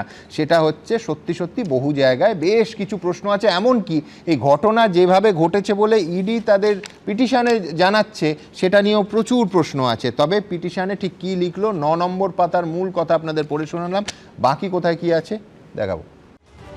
নথি চুরি বনাম তথ্য চুরি, ইডির তল্লাশি ঘিরে তরজা এবার গড়ালো এমনই চাঞ্চল্যকর অভিযোগ অবধি। একেবারে হাইকোর্টে পেশ করা পিটিশনে মুখ্যমন্ত্রীর বিরুদ্ধে চুরির মতো গুরুতর অভিযোগ তুলল কেন্দ্রীয় এজেন্সি এনফোর্সমেন্ট ডিরেক্টরেট। পাল্টা ইডির বিরুদ্ধে চুরির অভিযোগ তুললেন মমতা বন্দ্যোপাধ্যায়ও। আইপ্যাকের অফিস এবং আইপ্যাকের কর্ণধার প্রতীক জৈনের বাড়িতে ইডির তল্লাশি, মুখ্যমন্ত্রী সেখানে পৌঁছে যাওয়া, ফাইল নিয়ে বেরিয়ে আসা ঘিরে তোলপাড় চলছে রাজ্য রাজনীতিতে। ইডি এবং তৃণমূল দুপক্ষই হাইকোর্টে মামলা ঠুকেছে। হাইকোর্টে ইডি যে পিটিশন জমা দিয়েছে তার 9 নম্বর পৃষ্ঠায় একটি পয়েন্টের হেডিং দেওয়া হয়েছে, ডিজিটাল ডিভাইস ও নথি জোর করে চুরি এবং বেআইনিভাবে সরানো। ইডির পিটিশনে এই হেডিংয়ের আন্ডারে অভিযোগ করা হয়েছে আইনত তল্লাশি চলাকালীন পুলিশকে সঙ্গে নিয়ে ইডির হেফাজত থেকে জোর করে digital device, electronic storage media এবং অপরাধ সংক্রান্ত গুরুত্বপূর্ণ নথি চুরি করেন মুখ্যমন্ত্রী। এরপর পিটিশনে ইডির তরফে আরও দাবি করা হয়েছে এই ধরনের কার্যকলাপ তথ্য প্রমাণ চুরি, অপরাধমূলক অনুপ্রবেশ, প্রমাণ ধ্বংস এবং অপরাধের বিচার ব্যবস্থার সততার উপর আঘাতের শামিল। পিটিশনে 7 নম্বর পৃষ্ঠাতেও ইডির তরফে অভিযোগ করা হয়েছে তল্লাশিতে হস্তক্ষেপ না করতে অনুরোধ জানানো সত্ত্বেও মুখ্যমন্ত্রী সেখানে ঢোকেন। আইন ভেঙে পুলিশের সাহায্যে অ্যাসিস্ট্যান্ট ডিরেক্টর প্রশান্ত চান্ডিলার থেকে ডিজিটাল ডিভাইস এবং অপরাধ সংক্রান্ত গুরুত্বপূর্ণ নথি জোর করে নিয়ে নেন এবং সোয়া 12টা নাগাদ বেরিয়ে যান। এই সমস্ত পঞ্চনামায় রেকর্ড করা হয়েছে। অন্যদিকে তৃণমূলের তরফে হাইকোর্টে যে পিটিশন পেশ করা হয়েছে সেখানে দাবি করা হয়েছে ইডি একাধিক গুরুত্বপূর্ণ নথি বাজেয়াপ্ত করেছে, যার মধ্যে ভোটের রণকৌশল, প্রচারের কৌশল, অভ্যন্তরীণ মূল্যায়ন, রিসার্চ ইনপুট সহ বহু গুরুত্বপূর্ণ নির্বাচন সংক্রান্ত তথ্য ছিল। 5.5 ঘন্টার সবই তো চুরি করেছো, বাকি কিছু রেখেছো? আমি খবরটা শুনেছিলাম, কিন্তু আমি ভাবলাম হয়তো কথাটা বলতে এসছে। তারপরে আমি প্রতীককে ফোন করলাম, দেখলাম ফোনটা ভিজে যাচ্ছে, ফোনটা ধরছে না। তখন আমার একটা সন্দেহ হলো, আরে পার্টি সব নিয়ে পালাচ্ছে না তো? প্রভাবশালী বলে বাঁচার কোনো জায়গা নেই। গলত কাম, इलीगल काम, क्रिमिनल ऑफेंस, उनके खिलाफ सख्त कार्रवाई बंगाल की मांग है। তবে মুখ্যমন্ত্রী ইডির বিরুদ্ধে তথ্য চুরির অভিযোগ তুললেও ইডির পিটিশনে দাবি করা হয়েছে মুখ্যমন্ত্রী আসার পর তাদের পক্ষে আর কিছু বাজেয়াপ্ত করা সম্ভব হয়নি, কোনো ব্যাকআপও নেওয়া হয়নি। নিরাপত্তার কারণে তল্লাশি অভিযান বন্ধ রেখে ফিরে আসতে হয় ইডি আধিকারিকদের। এই প্রেক্ষিতে ইডির তরফে আদালতে আবেদন জানানো হয়েছে তল্লাশি চলাকালীন অবৈধভাবে জোর করে সমস্ত digital device, electronic record, storage, নথি নিয়ে যাওয়া হয়েছে যেভাবে সেগুলি অবিলম্বে বাজেয়াপ্ত করা হোক এবং ফরেনসিক সংরক্ষণের জন্য ইডি হেফাজতে দেওয়া হোক। নথি উপকরণ হস্তান্তর করার সময় কিছু যাতে নষ্ট না হয়, ক্ষতিগ্রস্ত না হয়, এ ব্যাপারে আদালত নির্দেশ দিক। ডিজিটাল ডিভাইস ও ইলেকট্রনিক্স রেকর্ডগুলো যেন ক্লোন, ডিলিট না করা হয় সে ব্যাপারেও অন্তর্বর্তী নির্দেশ দিক আদালত। পাল্টা তৃণমূলের তরফে পিটিশনে দাবি করা হয়েছে বেআইনি তল্লাশি অভিযানে যে গুরুত্বপূর্ণ নথি, তথ্য, ইলেকট্রনিক ডিভাইস বাজেয়াপ্ত করা হয়েছে সেগুলি যেন তদন্তের স্বার্থে কোর্টের কাছে জমা রাখার নির্দেশ দেওয়া হয়। সৌভিক মজুমদার, প্রকাশ সিনহা ও শিবাশিস মৌলিকের রিপোর্ট, এবিপি আনন্দ। দেখুন, কালও বলেছি, আজও দ্বিধাহীনভাবে বলতে হবে ইডি কি কচি খোকা, নাকি পেছনে এ রাজ্যে এক যুগ ধরে চলে আসা সেই এজেন্সির শীত ঘুমের রহস্যময় গল্পটা আছে। আমি এবার আপনাদের সামনে কয়েকটা মন্তব্য রাখি, একেবারে কোট আনকোট। ইডির বাধা দেওয়া উচিত ছিল, আইপ্যাক অফিসে রেড করতে গেলে ইডির প্রস্তুতি নিয়ে যাওয়া উচিত ছিল। ইডি মুখ্যমন্ত্রীকে ন্যূনতম বাধা দেবে না, এটা মেনে নেওয়া যায় না। আমার গণ্ডির মধ্যে ঢুকে কেউ রংবাজি করে বেরিয়ে যাবে আর আমি চোখ বন্ধ করে থাকবো, এটা মেনে নিতে পারছি না। এতটুকু শুনে কি ভাবছেন? না, যে কোনো সাধারণ মানুষ তো এমনটাই ভাববেন। তবে যিনি ভেবেছেন এবং নির্দ্বিধায় বলেছেন, প্রকাশ্যে বলেছেন, অন ক্যামেরা বলেছেন, তিনি বিজেপির বিধায়ক অশোক দিন্দা। সজল কি অন্যরকম কিছু ভাবছে? দেখুন, সাদা চোখে দেখতে গেলে এগুলো ঠিকই, হ্যাঁ, যে আমি একটা এত বড় পাওয়ারফুল সংস্থা, আমি একটা রেডে যাচ্ছি, সেখানে আমি 4টে ট্যাঙ্ক, 2টো রাফেল, হ্যাঁ, 2টো ব্রহ্মাস এসব না নিয়ে ওই 10-15 জন সিকিউরিটি সিআরপিএফের জওয়ান নিয়ে যাওয়াটা অন্তত পশ্চিমবঙ্গের কোথাও যে উচিত নয়, সেটা কিন্তু মমতা ব্যানার্জি প্রমাণ করে দিয়েছেন। 15 জন সিআরপিএফ জওয়ান মুখ্যমন্ত্রীকে আটকাতে পারেন? কতজন? তুমি তো বললে 10-12। হ্যাঁ, 50টা রাজ্য পুলিশে ছিল, সেখানে পুলিশ কমিশনার সহ। আমি জানি না তৃণমূল নেত্রী মমতা ব্যানার্জির সঙ্গে পুলিশ কমিশনার কি করে যান, তারপরে নন্দিনী চক্রবর্তী ফাইল থেকে পড়ে যাওয়া কাগজগুলো খুঁজতে ওখানে কি করতে গিয়েছিলেন, এই প্রশ্নগুলো থাকবে। আপনি যেমন বলছিলেন যে ইডি অভিযান করেছেন মমতা ব্যানার্জি, আপনারাও মনে রাখবেন মমতা ব্যানার্জির ইডি অভিযানের আগে শাহজাহান সাহেবও একবার ইডি অভিযান করেছিলেন। তার বর্তমান ভবিষ্যৎটা দেখে রাখবেন, মমতা ব্যানার্জি সেই জায়গাতেই পৌঁছবেন, সময়ের অপেক্ষা। এই যে 2 সপ্তাহ আগে অমিত শাহ এসে বলে গেলেন ইডি কাউকে ভয় পায় না, কোনো কাজে বিজেপি নাক গলায় ভয় পেয়েছে। আরে আমি তো দেখলাম প্রতীক জৈনের বাড়িতে একা মুখ্যমন্ত্রী এবং পুলিশ কমিশনার ঢুকলেন। তুমি যে পুলিশ নিয়ে ঢোকার পর সেটা তো সল্টলেকের অফিসে। আপনি কি চাইছিলেন? না, নিয়ে বেরিয়ে চলে এলেন। না, আপনি কি চাইছিলেন? মমতা ব্যানার্জিকে চুলের মুঠি ধরে তার থেকে ফাইলটা কেড়ে নেওয়া হবে, এটা কি আপনি চাইছিলেন? সভ্যভাবে শালীনভাবে আটকানোর 300 রকম উপায় আছে। সভ্যতা এটা, একটা রেড চলছে, সেখান থেকে আমি মোবাইল চোর হয়, দেখবেন বাসে ট্রামে মোবাইল চোর লেখা থাকে, যে ওখান থেকে মুখ্যমন্ত্রী মোবাইল চুরি করবেন, ওখান থেকে ল্যাপটপ চুরি করবেন, বিভিন্ন ফাইল নেবেন এবং পুলিশ কমিশনারকে সঙ্গে নিয়ে তিনি এই কাজটা করবেন, আপনি বলছেন তাহলে তাকে সজল এটা চুরি নাকি হ্যান্ডওভার এই প্রশ্ন প্রকাশ্যে করার সময় এসেছে। আমি একটা ফ্ল্যাটে ঢুকে মোবাইলটা খুঁজে পাবো কি করে যদি না ইডি আমার হাতে তুলে দেয়? না না না না, এই যে একটা ন্যারেটিভ, যে বাম ন্যারেটিভের সঙ্গে আপনি তাকে সমর্থন জানাচ্ছেন যে যদি কোনো বাম নাম নেতাকে বলতে শুনিনি, বলো বলো। যদি হ্যান্ডওভার করার থাকবে তাহলে রেডে যাবে কেন? যদি কারুকে ফাইল হ্যান্ডওভার করার থাকবে তাহলে আগে হাতে নেবে কেন? ওই ফাইল তো ওদেরই ঘরে ছিল। এই যে জিনিসটা করে ইডির, যদি আপনারা যেটা ঘুরিয়ে বললেন সেটা হচ্ছে সেটিং, সেই সেটিংয়ে তাদের লাভ কি? হ্যান্ডওভার কেন করবো? হ্যাঁ, একজন মুখ্যমন্ত্রী যদি ঢুকে পড়েন ওখানে, সঙ্গে যদি পুলিশ কমিশনারকে নিয়ে আসেন এবং যদি তিনি বিশেষ করে যদি মহিলা হন, স্যার ফোন তুলে দিতে হবে। বাধ্য। আপনি কি করবেন স্যার বলুন না? আপনি না না কি ইডি নিয়ে বলছো সজল? না না, সিবিআই এর থেকেও 3 গুণ বেশি ক্ষমতাশালী একটা সংস্থা, দেশের 1 নম্বর। আপনি কি চাইছিলেন কেন্দ্রীয় বাহিনী বনাম রাজ্য বাহিনীর গোলাগুলি বনাম তো হতো না? না হতোই না না না না না না। তুমি যে কোনো রেডে যদি ইডি, দেখো তুমি রাজনীতিবিদ, আমি সাংবাদিক, বহুবার রেডের সামনে ধারে কাছে যাওয়া হয় না, এমন ভাবে কর্ডন করে রাখা হয়, সেখানে কি গুলি চালাতে হয় নাকি চুলের মুঠি ধরতে হয়? কর্ডন যেমন থাকে, যে কোনো কর্ডনকে মুখ্যমন্ত্রীকে দেখলে পরে সেই কর্ডন সরে যায়, এই বাস্তব সত্যটাকে অস্বীকার করা যাবে না। যে বলে সচিন বোল্ড আউট হয়েছিল, টিভিতে বসে সে বলে আপনি আমি দুজনেই ছক্কা মারতে পারতাম। এখানে দাঁড়িয়ে এই কথাগুলো বলা খুব সহজ, কিন্তু আমি আপনাকে বলছি একটা জায়গা রেড করতে আসছি, পরেরটা তো আরো ইন্টারেস্টিং। মুখ্যমন্ত্রী বলে দিলেন যে আমি অমুক অফিসে যাচ্ছি, আমি বলছি তারপরে তিনি পুলিশ নিয়ে গিয়ে ফাইল বের করে নিয়ে আসতে পারলেন। আপনি কোথা থেকে ফোর্স আনবে? ফোর্স আনতে তো সময় দিতে হবে। সেন্ট্রাল পোস্ট তো থানায় থাকে না। না না, সেন্ট্রাল ইডিকে যেভাবে বাঁচানোর চেষ্টা করছে, আমি বলছি সিনিয়র অফিসাররা দেখলে হাসবেন। না না, আবারও বললাম, ঠান্ডা করে বসে হাসা যায়, মস্করা করা যায়, কিন্তু বাস্তবে আমি জানি প্রতিজনের ফ্ল্যাটটাও একেবারে সেন্ট্রালি এসি, ওটাও ঠান্ডা করে। ঠান্ডা করে গেছে মুখ্যমন্ত্রীকে ইডি অফিসাররা স্যালুট করেছেন কিনা সেই খবর না। না, আমি সেটা বলতে পারবো না। আমার যেটা বলার কথা ছিল, যেটা হচ্ছে যে বাংলার অস্মিতা নিয়ে যারা বলেন, যারা বাংলা বাঙালি নিয়ে বলেন, তারা প্রতীক জৈনের বাড়িতে রেড হলে ঝাঁপিয়ে পড়েন, রাজীব কুমারের বাড়িতে রেড হলে পরে বাড়ির সামনে দোরগোড়ায় চৌকাঠ হয়ে শুয়ে পড়েন। আমি বলছি এটা কোন বাংলা? এটা কোন বাঙালির অস্মিতা? আমি বলছি যে মুখ্যমন্ত্রী আজকে বলেছেন আমার কাছে সব পেন ড্রাইভ আছে। তা আমরা চাই, আমি বিজেপির একজন অফিসিয়াল প্যানেলিস্ট হিসেবে আমি দাবি করি, যদি আপনার কাছে থাকে আপনি সেই আপনার পেন ড্রাইভ আপনি প্রকাশ্যে নিয়ে আসুন।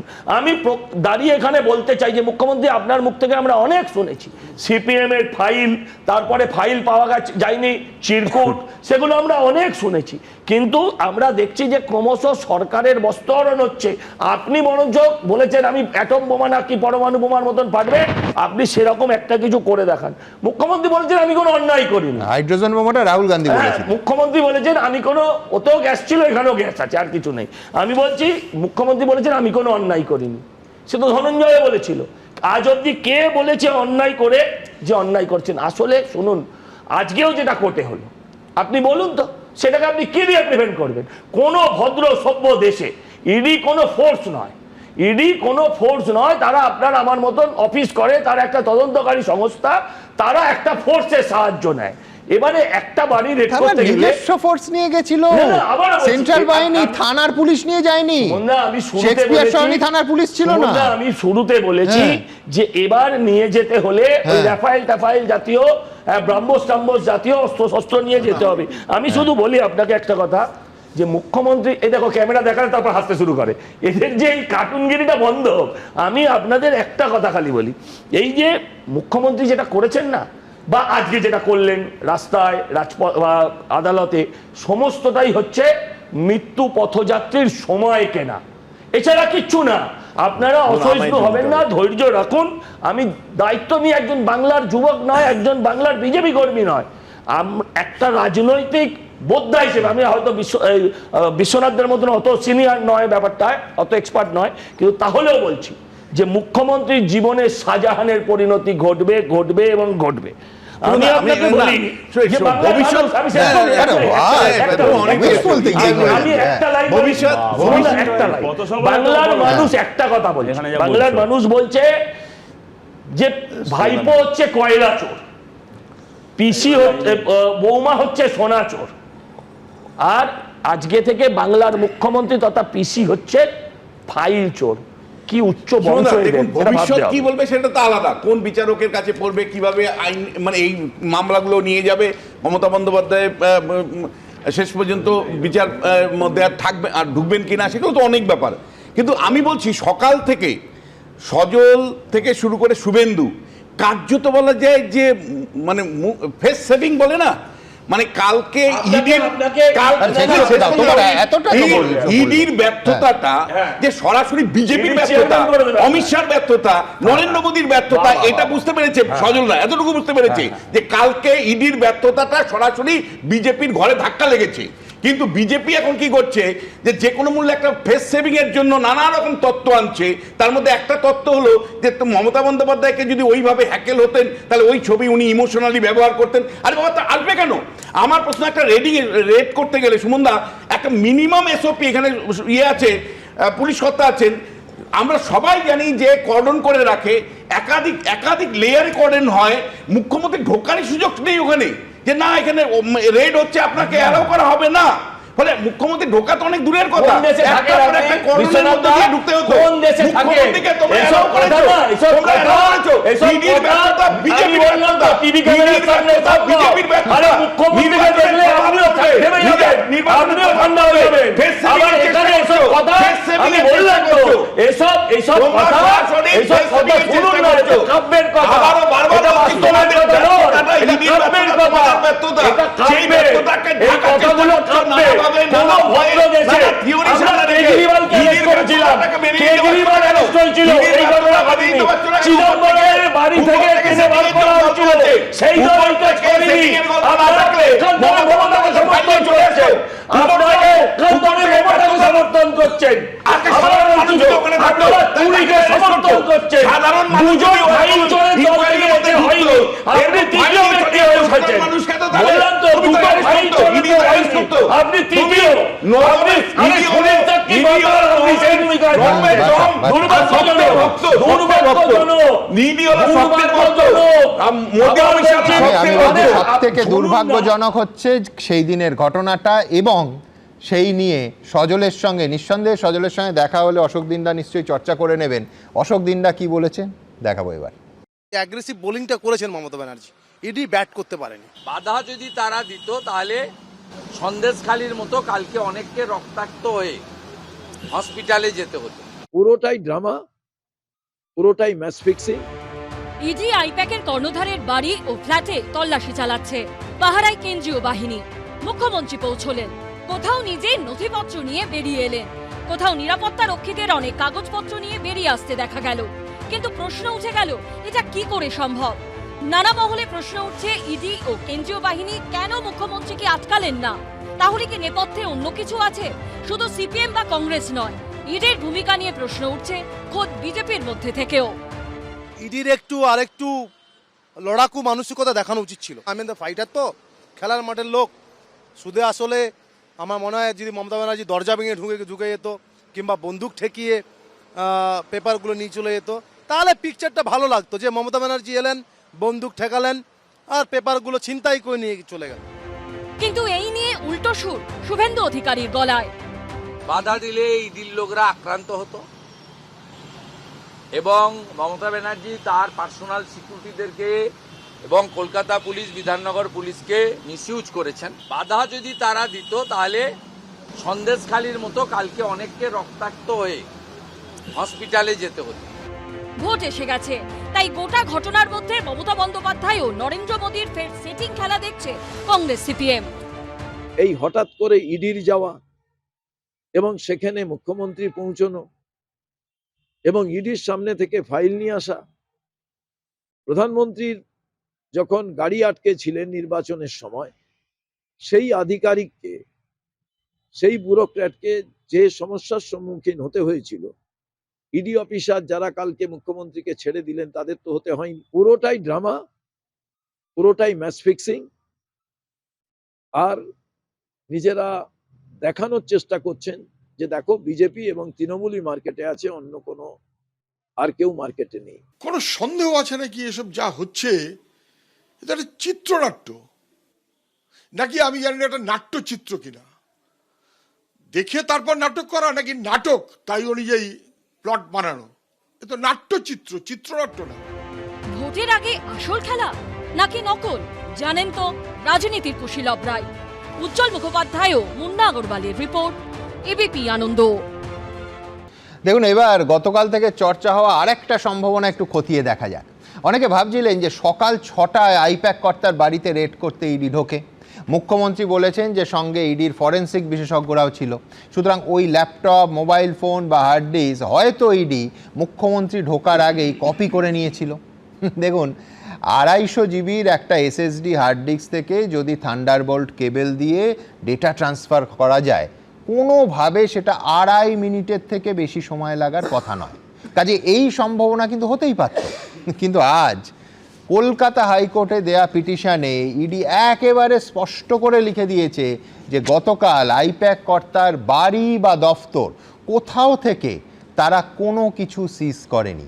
সিজার লিস্টে লেখা নাকি নীল এবং no data backup. Digital device, electronic storage media নাকি মুখ্যমন্ত্রী নিয়ে চলে গেছেন। বারবার ছত্রে ছত্রে এই পিটিশনের লেখা, অর্থাৎ ভবিষ্যতে ইডি এই তদন্তে দেশের কোনো কোর্টে গিয়ে বলতে পারবে না যে গতকালের রেডে তারা কোনো কিছু উদ্ধার করেছে। ইডির এই অসহায় আত্মসমর্পণ এবং খালি হাতে ফেরার গল্পটা আমার পরের বক্তার কাছে আমার প্রশ্ন থাকবে, এ কি আদৌ যথেষ্ট বিশ্বাসযোগ্য শোনাচ্ছে? বিক্রম, দেখুন, কোনো একটা সংস্থা যখন কোনো কিছুতে সিজ করতে যায়, ইনভেস্টিগেটিং এজেন্সি, তাকে সিজ করার সময় কিন্তু অরিজিনাল ডকুমেন্টটা সিজ করতে হয়, যেটা কোর্টে আমাদের এক্সিবিট করতে হয় এবং তার উপরে ট্রায়াল হয়। এই অরিজিনাল ডকুমেন্ট যদি সিজ না করতে পারে, সেটা কিন্তু ট্রায়ালে বা আইনে কোনো তার মূল্য থাকে না, বা সেটাকে প্রমাণ করতে গেলে অনেক রকম ঝামেলা আছে। কিন্তু এই জন্য সবসময় অরিজিনাল ডকুমেন্ট, এবং আমি যেটা দেখছি ইডির পিটিশনে খুব স্পেসিফিক্যালি ইডি বলেছে যে ডকুমেন্টগুলো, যে ইনক্রিমিনেটিং মেটেরিয়ালসগুলো যেগুলো প্রয়োজন ছিল ইনভেস্টিগেশনের জন্য, সেগুলো তারা সিজ করতে পারেনি। সেগুলো 12টা 5-এ মুখ্যমন্ত্রী মমতা বন্দ্যোপাধ্যায়ের নেতৃত্বে কলকাতা পুলিশ কমিশনার এবং কলকাতা পুলিশের যারা অফিসিয়ালস রয়েছেন এবং আরও সব লোকজন রয়েছেন, সবাই মিলে ওটা জোর করে নিয়ে চলে যায়। আমি একটা কথা মনে করিয়ে দিই সুমনদা, এটা কিন্তু মুখ্যমন্ত্রীর ঘটানো প্রথম ঘটনা নয়। 2021 সালে যখন পোস্টপোল ভায়োলেন্স হয়েছিল, তখন সারা বাংলায় আমি অন্তত মনে করি যে জেনোসাইড হয়েছিল। সেখানে অভিজিৎ সরকার থেকে আরম্ভ করে বিভিন্ন লোককে খুন করা হয়েছিল এবং মাকে দেখিয়ে তাদেরকে খুন করা হয়েছিল মাথায় থেতলে। সেই সময়তে বেশ কিছু মন্ত্রী অ্যারেস্ট হয়েছিলেন। অ্যারেস্ট হওয়ার পর তাদেরকে সিবিআই দপ্তরে নিয়ে গেছিল এই মুখ্যমন্ত্রী মমতা বন্দ্যোপাধ্যায় নেতৃত্বে। 2021 সালে সিবিআই দপ্তর ঘেরাও করা হয় এবং গায়ের জোর দেখানো হয় তাদেরকে ছাড়িয়ে আনার জন্য। তারপরে সেন্ট্রাল ব্যুরো অফ ইনভেস্টিগেশন হাইকোর্টে যায় মামলা করতে, সেখানে হাইকোর্টেও বিশৃঙ্খলা হয়। এটা কিন্তু প্রথমবারের ঘটনা না, মুখ্যমন্ত্রী এটা দ্বিতীয়বার পশ্চিমবাংলায় ঘটাচ্ছেন। অনেকে শাহজাহান শেখের এক্সাম্পল দিলেন, অনেকগুলো দিলেন, কিন্তু মুখ্যমন্ত্রী নিজে এটা দ্বিতীয়বার এই ঘটনা ঘটিয়েছে। Complete lawlessness. এই ধরনের ঘটনা যখন পশ্চিমবাংলায় রিপিটেড আকারে ঘটছে, এই প্রশ্নটা তো ডেফিনেটলি উঠবে যে এনফোর্সমেন্ট ডিরেক্টরেট যখন একটা আইপ্যাকের মতন সংস্থার কাছে গেল রেড করতে বা যাই করতে, তারা সেই রকম ধরনের প্রোটেকশন নিয়ে গেল না কেন? এবং যে রাজ্যে এর আগে সন্দেশখালীর মতো ঘটনা ঘটে গেছে, সন্দেশখালীর মতন ঘটনা ঘটে গেছে, কিন্তু আরো বড় ঘটনা হচ্ছিল মুখ্যমন্ত্রী নিজে 2021 সালে সিবিআই দপ্তরে এই ঘটনা ঘটিয়েছেন। It is a repeated occasion, এটা ফার্স্ট টাইম হচ্ছে তা নয়।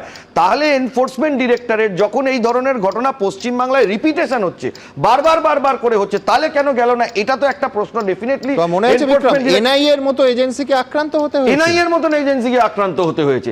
এবং এই যে মুখ্যমন্ত্রী নিজে যাচ্ছেন, যেটা মানে গুন্ডাগার্দি বলুন, জঙ্গলরাজ বলুন, বিভিন্ন লোক বিভিন্ন ভাষায় বলবেন, এটাকে কমপ্লিট ললেসনেস কি করে বলা যাবে না?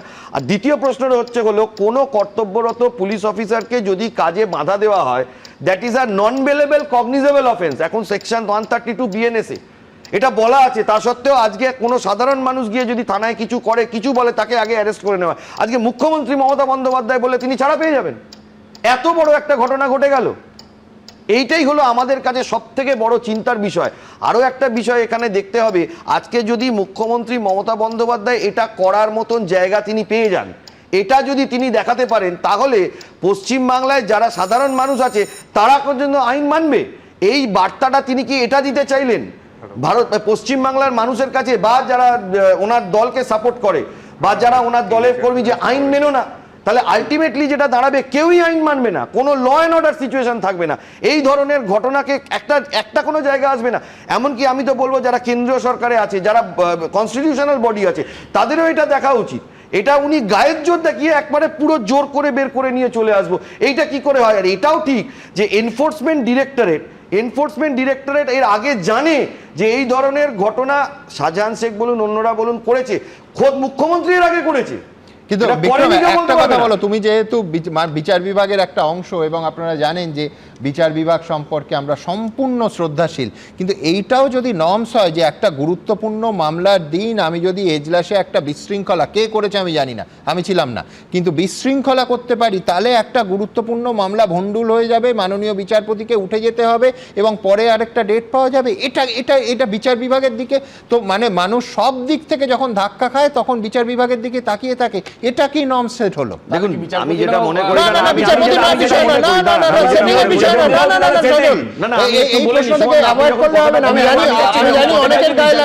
কিন্তু আমার প্রশ্ন খুব পরিষ্কার, সেটা হচ্ছে যে তার মানে আমি রাজনৈতিক দল তন্ময় বা সজলরা বড় বড় রাজনৈতিক দল একটা এজলাসে কিছু লোক ঢুকিয়ে গোলমাল করতে রাজনৈতিক দলের কিচ্ছু মাথার ঘাম পায়ে ফেলতে হয় না, কোনো সময় লাগে না, তার মানে এরাম একটা করে দিতে পারলে একটা গুরুত্বপূর্ণ মামলার ডেট পিছিয়ে যাবে। বিচার বিভাগের প্রতি শ্রদ্ধা রেখেও এই না, এটা সজল বলছে, বিচার বিভাগের প্রতি শ্রদ্ধা রেখেও এই প্রশ্ন অবশ্যই তুলবো। বিক্রম, দেখুন আমি একটা কথা বলি, সেটা হলো আজকে এই যখন ওই ঘটনাটা ঘটেছিল ওই সময়টা আমি হয়তো ওই পার্টিকুলার কোর্টে ছিলাম না, কিন্তু এটা ঘটনা আমি যেটা শুনেছি বিভিন্ন করিডোরে বিভিন্ন আইনজীবীদের থেকে, যে বিচারপতি সমস্ত আইনজীবীদেরকে রিকোয়েস্ট করেছিলেন যাদের মামলা ছিল তাদের বাদ দিয়ে বাকিরা কোর্ট থেকে বেরিয়ে যান। কিন্তু ওই হট্টগোলের সময় কিছু সরকারপন্থী মানুষজন রয়েছেন, আইনজীবীরাও রয়েছেন, যারা সংখ্যাটা বাড়িয়েছে। তুমিও ছিলে না সরকারপন্থী না সরকার বিরুদ্ধে, আমি সেই প্রশ্নই যাচ্ছি না। আমার প্রশ্ন হচ্ছে যে মাননীয় বিচারপতি কোনো সংস্থাকে, পুলিশ হতে পারে, আদালতের যারা রক্ষা করেন তারা হতে পারে, তাদের অর্ডার দিয়ে কেন শান্ত একটি পরিবেশ তৈরি করা যেত না, এমন পরিস্থিতি কি সত্যি সৃষ্টি করা যায় কলকাতা হাইকোর্টের মধ্যে, যাতে একটা পরবর্তী দিনে তার শুনানি নিতে হয়? দেখুন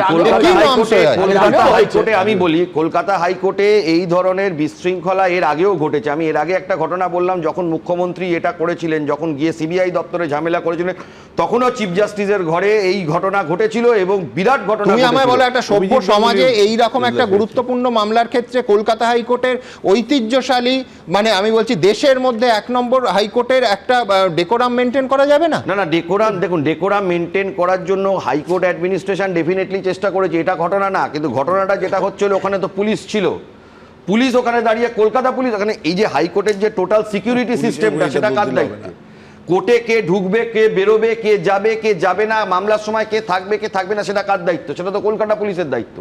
সেখানে তো এরকম করা যেত না, এজলাস খালি করে শুধু এই মামলার সঙ্গে সংশ্লিষ্ট যারা তাদের প্রবেশাধিকার দিয়ে এই মামলা চালানো যেত না? আমি যেটা বলছি, 8 ঘন্টা মুলতবি করে করা যেত না? আমি জানি না, আমি একেবারে নাদান এই বিষয়ে, আমি জানতে চাইছি। না এটা ডেফিনেটলি করা যেত, কিন্তু সেই সময় যা বিশৃঙ্খলা হয়েছে, তিনি বিচারপতি, তিনি কোর্ট থেকে চলে গিয়েছেন, তার পরবর্তীকালে পুলিশের একটা দায়িত্ব ছিল। এবারে যদি দেখা যায়, দেখুন আইনজীবীদের মধ্যে আমি একটা আপনাদের কথা বলি, যখন আইনজীবীরা কোর্টে ঢোকে সবাই তো সবাইকে চেনে, সবার সাথেই সবার সম্পর্ক ভালো, একদম বাস্তব কথা থেকে বলছি, সবসময়তেই বিচারপতিরা একদম অর্ডার দিয়ে সব আইনজীবীকে ঠেলে বার করে দাও, এটা করাটা সবসময় সম্ভব হয় না। এটা কোর্টের মধ্যে এই ডেকোরামটা মানা হয়, অনেক সময় আইনজীবীদের রিকোয়েস্ট করা হয় যে চলে যাও। এর আগেও কলকাতা হাইকোর্টে বার অ্যাসোসিয়েশনে যখন ঝামেলা হয়েছিল, তখন কিন্তু হাইকোর্ট স্ট্রং অ্যাকশন নেয়নি, যে ঝট করে, যখন একেবারে কন্ট্রোলের বাইরে চলে গেছে তখন হাইকোর্ট অ্যাকশন নিতে। বটম লাইনটা কি? ন্যায় বিচার। গতকাল এত বড় একটা ঘটনা হলো, তার শুনানি হবে এবং সেই শুনানির দিকে মানুষ তাকিয়েছিল যে একটা ন্যায় বিচারের একটা অন্তত প্রথম পদক্ষেপ আজকে হওয়ার কথা ছিল, বিচার হলো না কেন? এজলাসের বিশৃঙ্খল অবস্থা ছিল। আমার দুটো প্রশ্ন, দেখুন পুলিশের বাইরেও আমার প্রশ্ন হচ্ছে, অনেক সময় তো এজলাসের ভেতরেও তো নিয়ে গিয়ে পার্টিকে নিয়ে গিয়ে আলোচনা এবং সেইখানেও বিচার হয়। আমি কিন্তু ব্যক্তিগতভাবে মনে করি যে সমস্ত জায়গায় যদি পচে যায় সুমনদা, যখন অন্ধকার চারিদিকে, আপনি পুলিশে গিয়ে বিচার পাচ্ছেন, পুলিশের কাছে ন্যায় বিচার পাচ্ছেন না, রাজনৈতিক দল আপনাকে ন্যায় বিচার দিতে পারছে না, তারপরেও আমরা প্রতি আদালতে যাব, সেই আদালতে যদি আমি বিচার না পাই তাহলে মানুষটা কোথায় যাবে আপনি বলতে পারেন? কোথায় যাবে মানুষ যদি দিনের পর দিন যদি আমি বলছি যখন সব পচে যায়, তারপরে যখন কোর্টে গিয়ে, হাইকোর্টে গিয়ে কোনো মানুষ বিচার পায় না, তার মানে হাইকোর্টটাও পচে গেছে কি এটা আপনি বলতে চাইছেন? আপনি একটু আগে খুব সহজে এসপির কথা বলছিলেন, আমি বলছি না ঘরে বসে যেগুলো যত সহজে বলা যায় বাস্তবের মাটিতে তত সহজে বলা যায় না। বিচারপতির কাছে রাইট ছিল। তোমার ব্যর্থতাটাকে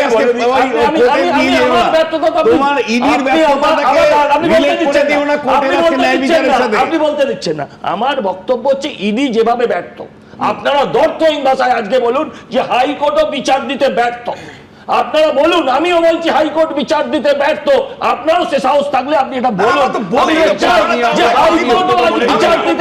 আমি মনে করি না যে হাইকোর্ট বিচার দিতে ব্যর্থ। আজকে একটা ঘটনা ঘটেছে, হাইকোর্টের জজ সাহেব আজকে ওটা 14 তারিখে তিনি মামলাটা পোস্টপন করেছেন। মামলা দেখুন আগে পরে পোস্টপন হয়, নর্মাল জুডিশিয়াল অ্যাডমিনিস্ট্রেশনে চালাতে গেলে পোস্টপন হয়, এটা আমি মনে করি না। তবে হ্যাঁ, যেহেতু আমরা বিচার বিভাগের প্রতি সম্পূর্ণ শ্রদ্ধাশীল, এই প্রশ্ন তোলার অধিকার আমাদের প্রত্যেকের আছে যে মাননীয় বিচারপতির প্রতিও তো এটা একটা অসম্মান। এই পরিস্থিতির ওপর কেন নিয়ন্ত্রণ পাওয়া গেল না, এই প্রশ্ন তুলবো না? তার জন্য যদি জেলে যেতে হয় জেলে যেতে হোক। বিচার ব্যবস্থার অপমান, ব্যক্তি বিচারপতির থেকে গোটা বিচার ব্যবস্থা। একটা প্রশ্ন করব, জাস্টিস কেন অর্ডার দিল না পুলিশকে ওখানে বসে, চেয়ারে বসে? দেখুন আমি এই প্রশ্নটার উত্তর দিচ্ছি, এটা ওই বাকি করে দেবে, এটা আমরা সত্যি আমরা আইনজ্ঞ নই, অন্য প্রসঙ্গ। কিন্তু আমার বক্তব্য যে কথাটার উত্তর দিয়ে নি, ইডির বানগুলো আমায় খেতে হয়, তো বিক্রমকে খেতে হবে না। আমরা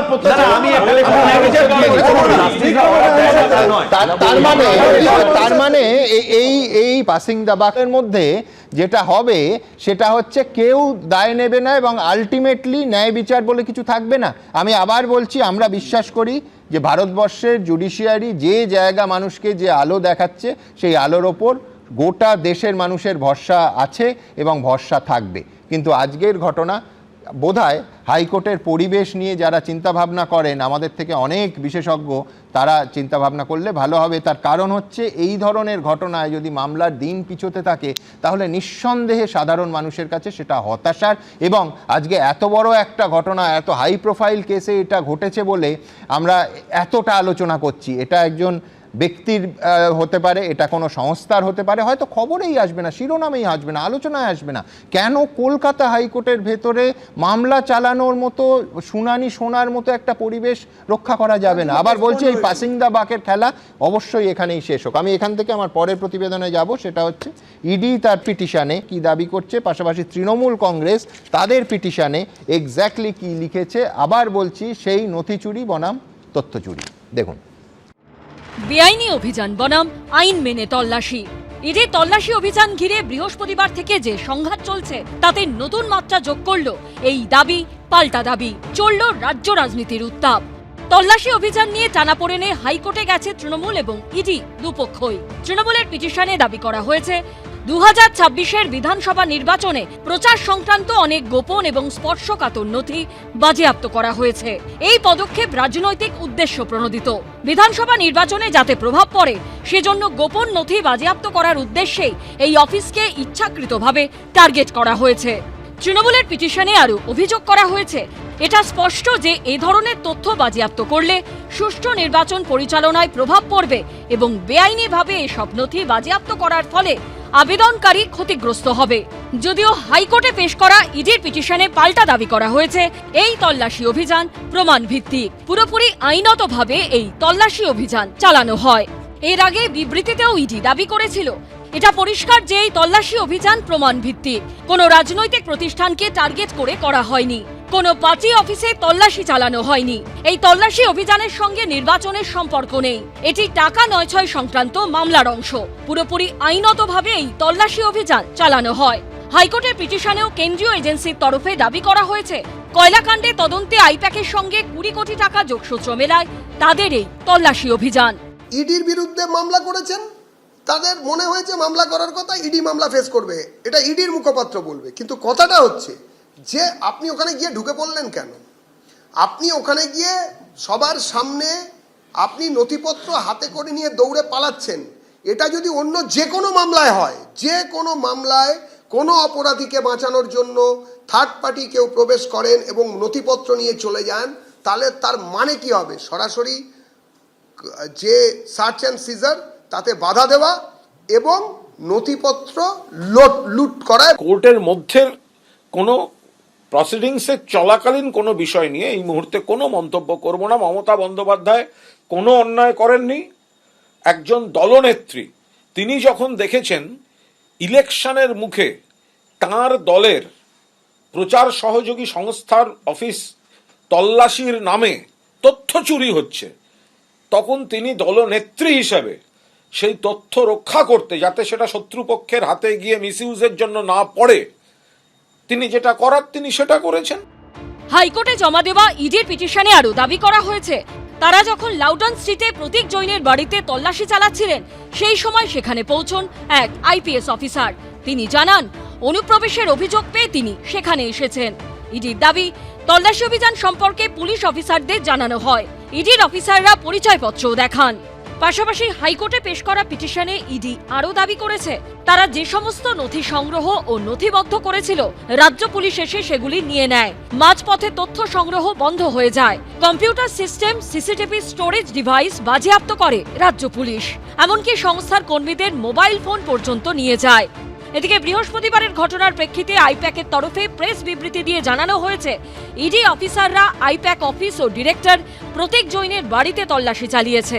আইপ্যাকের মতো পেশাদার সংস্থার জন্য এটা কঠিন এবং দুর্ভাগ্যজনক। আমাদের বিশ্বাস এই ঘটনা উদ্বেগজনক এবং অস্থির নজির তৈরি করল।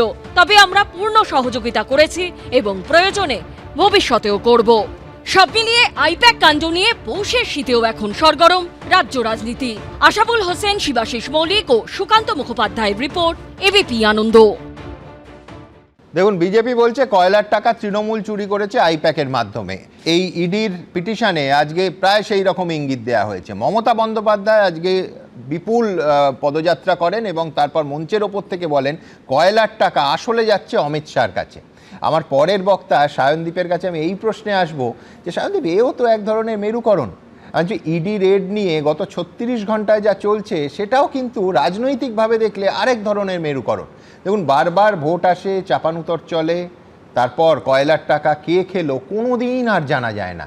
এই তথ্য পাওয়ার জন্য ইডি রেড করলো, আর কোন তথ্য ইডির হাতে যাওয়া আটকাতে মুখ্যমন্ত্রী ঝাঁপিয়ে পড়লেন, কোনো দিন কি তার সামনে আসবে? কোনো দিন আসে নাকি পুরোটা গত 12 বছর ধরে আমরা যেটা দেখেছি, এজেন্সি শীত ঘুমে চলে যায়, আবার ভোট এলে, এইখানে আমি তন্ময়ের সঙ্গে একমত, হঠাৎ এজেন্সি জেগে ওঠে। কয়লা চুরি বা ডেটা চুরি, ইডি মোদি দিদি যাই বলুন, সব ছোটো ছোটো মাস্তুতো ভাই। আমি আপনার সঙ্গে একমত। এগুলো শীত ঘুম থেকে বেরোবে কিনা আদৌ জানি না। সে লাল ডায়েরি থেকে সবুজ ফাইল, সেই একই জিনিস জাতীয় ক্ষেত্রে মায়াবতীর সঙ্গে হয়েছে বছরের পর বছর, মুলায়ম সিং যাদবের সঙ্গে হয়েছে বছরের পর বছর, এখন পশ্চিমবঙ্গে সেই বলছি তো একই রকম। দেখবেন শীতের সময়, এর আগে 2019-এ দেখেছি, ঠিক একই রকম ভোটের আগে রাজীব কুমার থেকে আইপ্যাক হাইজ্যাক, পুরনো স্ক্রিপ্টের সিনেমা সুমনদা বারবার ভালো জমে না। তবে আমি বলছি যে দলের অবস্থাটা ভাবুন, যদি আইপ্যাকের অফিস থেকে চোরাই মাল পাচার করতে হয়, সেটা স্বয়ং মুখ্যমন্ত্রীকেই করতে হচ্ছে, অন্য কেউ দায়িত্ব নিচ্ছেন না। আরও একটা আমি আপনাদের চ্যানেলে গতকাল বলেছিলাম যে আপনি একটা প্রচার হতো, তৃণমূলের বাকি সব চোর জোচ্চোর, কিন্তু দিদি একমাত্র সৎ, দিদি একমাত্র ভালো। আজকে বোঝা যাচ্ছে যে মুখ্যমন্ত্রী অন্যতম নাটের গুরু। আচ্ছা, এই আইপ্যাক বা প্রতীক জৈনে তো সরকারি লোক নয়, এমনকি তৃণমূলের দলের লোকও না, একটা প্রাইভেট কোম্পানির অফিসে কেন মুখ্যমন্ত্রী ছুটে গেলেন? 2019 সালের পর থেকে আজ পর্যন্ত প্রায় 30 জনের ওপর তৃণমূলের নেতাকর্মী জেরা হয়েছে, নয় জেলে গেছে, অ্যারেস্ট হয়েছে। একজনের ক্ষেত্রেও মুখ্যমন্ত্রী ছুটে যাননি।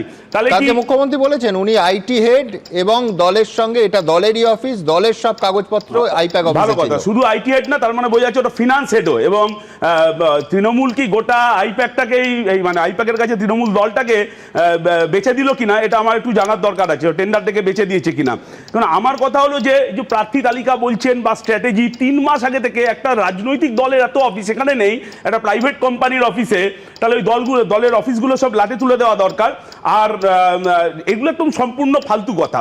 আমার কথা হলো যে এসআইআর পর্বে রাজ্য সরকারের যারা কর্মী কাজ করেছে নিজেদের এমব্লেম ব্যাজ ব্যবহার করে আইপ্যাকের লোকেদের ওখানে রিক্রুট করা হয়েছে কিনা এই সব তথ্য কি সামনে চলে আসতো? এটা কি ভয়ের ব্যাপার ছিল?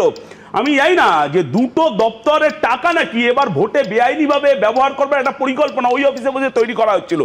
এইসব তথ্য কি সামনে চলে আসতো নাকি? 2016 2021 দেখেছি পোড়া কুপনে কিভাবে বেআইনি টাকা বেলানো হয়েছে। তারই মতন করে 2026 এরকম টাকা বিলির কোনো নীল নকশা কি ওই অফিসে বসে তৈরি করা হয়েছিল?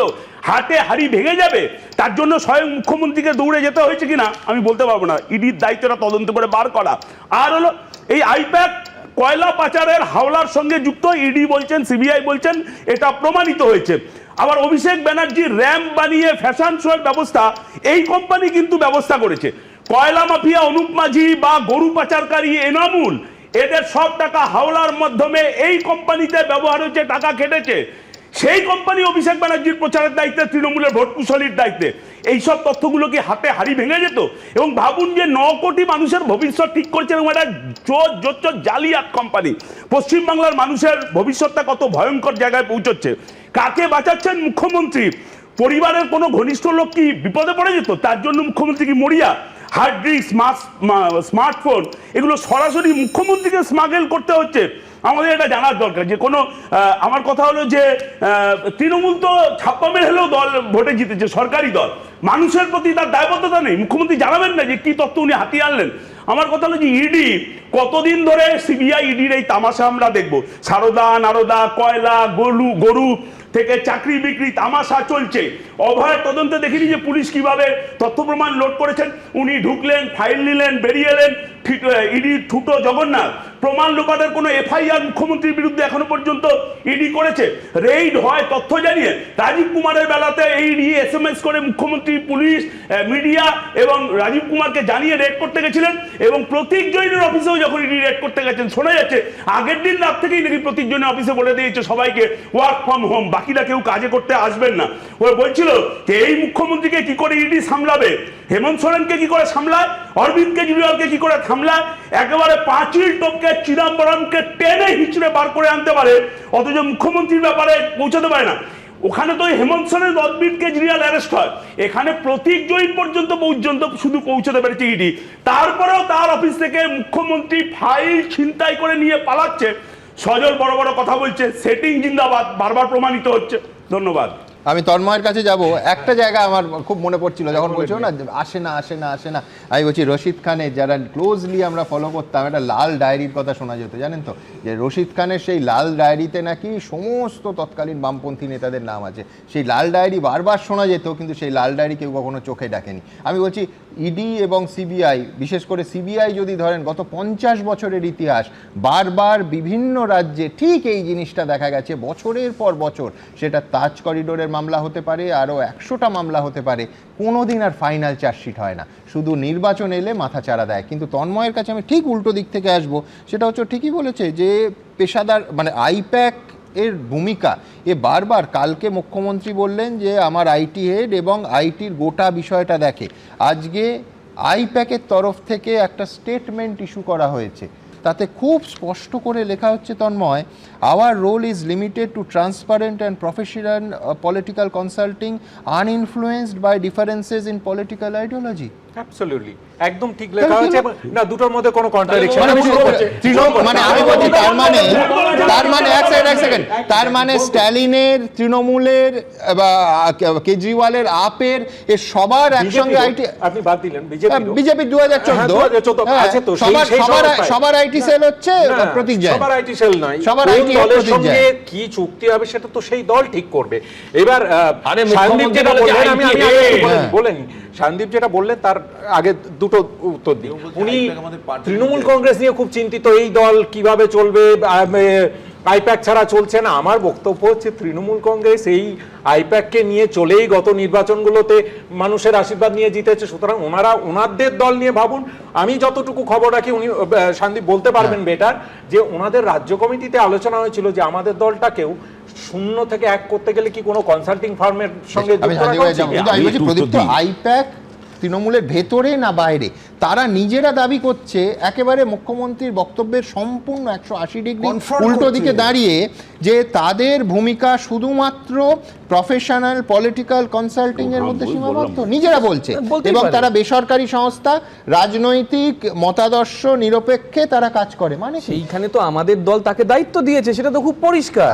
তাহলে আমার দল যখন দায়িত্ব দিয়েছে, আমার দলের সমস্ত কাগজ যখন সেখানে রয়েছে, তাহলে আমার দলের সেই দায়িত্বটা রয়েছে আমার নিজের কাগজ উদ্ধারের। এখানে অন্যভাবে বা মতাদর্শগত দিক থেকে পরিষ্কার যে আমার সম্পদ, আমার সম্পদ, আমার সম্পদ, ব্যাপারটা যেটা হচ্ছে সে দায়িত্ব নিয়ে যখন সেটাকে সেপারেট করতে পারে প্রফেশনালি, সেটা তাদের প্রফেশনাল জায়গা। কিন্তু আমার দলের সম্পদ, আমার দল, আমার তৃণমূল কংগ্রেসের যাবতীয় আমার শুধু বিবৃতিটা চমৎকার লেগেছে যে কত মানে বিভিন্ন রাজনৈতিক দলকে আইপ্যাক কতভাবে সাহায্য করেছে তার একটা লম্বা তালিকা তারা দিয়েছে। এই তালিকা আপনাদের কাছে নতুন নয়, কালকে সাল ধরে ধরে কোন সালে কোন রাজনৈতিক দলকে আইপ্যাক সাহায্য করেছে তার একটা দীর্ঘ তালিকা, এবং তার সঙ্গে 2019-এর তৃণমূলের দায়িত্ব নেওয়ার পর থেকে কতটা ওভারল্যাপ 2019 থেকে 26 আমি আলাদা করে দেখিয়েছি। কিন্তু ইন্টারেস্টিং হচ্ছে নাম বাছাটা। প্রথম যে নামটার কথা আইপ্যাক তাদের ইয়েতে লিখেছে যে প্রফেশনাল অ্যাডভাইজারি তারা দিয়েছে, প্রথম নামটা তারা রেখেছে ভারতীয় জনতা পার্টি বিজেপি, দ্বিতীয় নামটা ইন্ডিয়ান ন্যাশনাল কংগ্রেস, তৃতীয়টা আম আদমি পার্টি, তারপরে তৃণমূল কংগ্রেস, তারপরে অন্যান্য দল। দেখুন, একটা যে কোনো পেশাদার সংস্থা সে যখন এক্সপোজ হয়ে যায়, কারণ মুখ্যমন্ত্রী সরাসরি বলেছে যে আমার দলের আইটি প্রধান, আমার দলে, মানে মুখ্যমন্ত্রী পরিষ্কার কেন গেছেন। আচ্ছা, রাহুল গান্ধী কাল ওই রেডে ঢুকলেন না কেন? ফ্লাইট পাননি? না, এই মুহূর্তে মানে মুখ্যমন্ত্রী মনে করছে যে এই মানে প্রত্যেকজন আমার লোক, আচ্ছা আমারই লোক, মানে একমাত্র সজলদেরও যাওয়া উচিত ছিল। ইভেন সুমনদা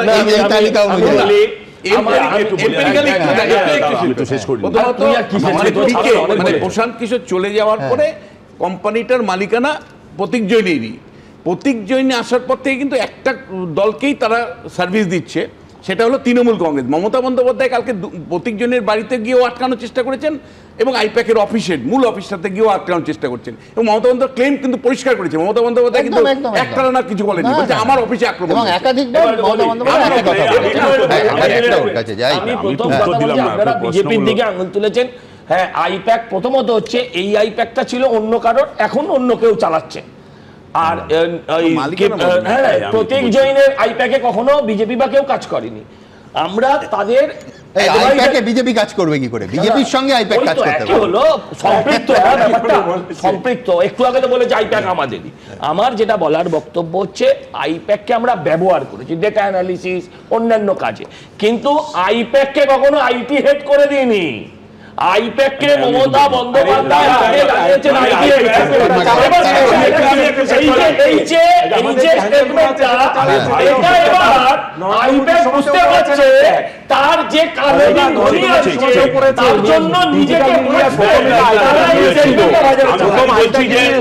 রাজীব কুমারের লাল ডায়েরি পাওয়া যায়নি, কিন্তু তৃণমূলের গভর্নমেন্ট আর রশিদ খান এখনো জেলে, এখন লাল ডায়েরিটা বার করতে পারে কিনা দেখুক।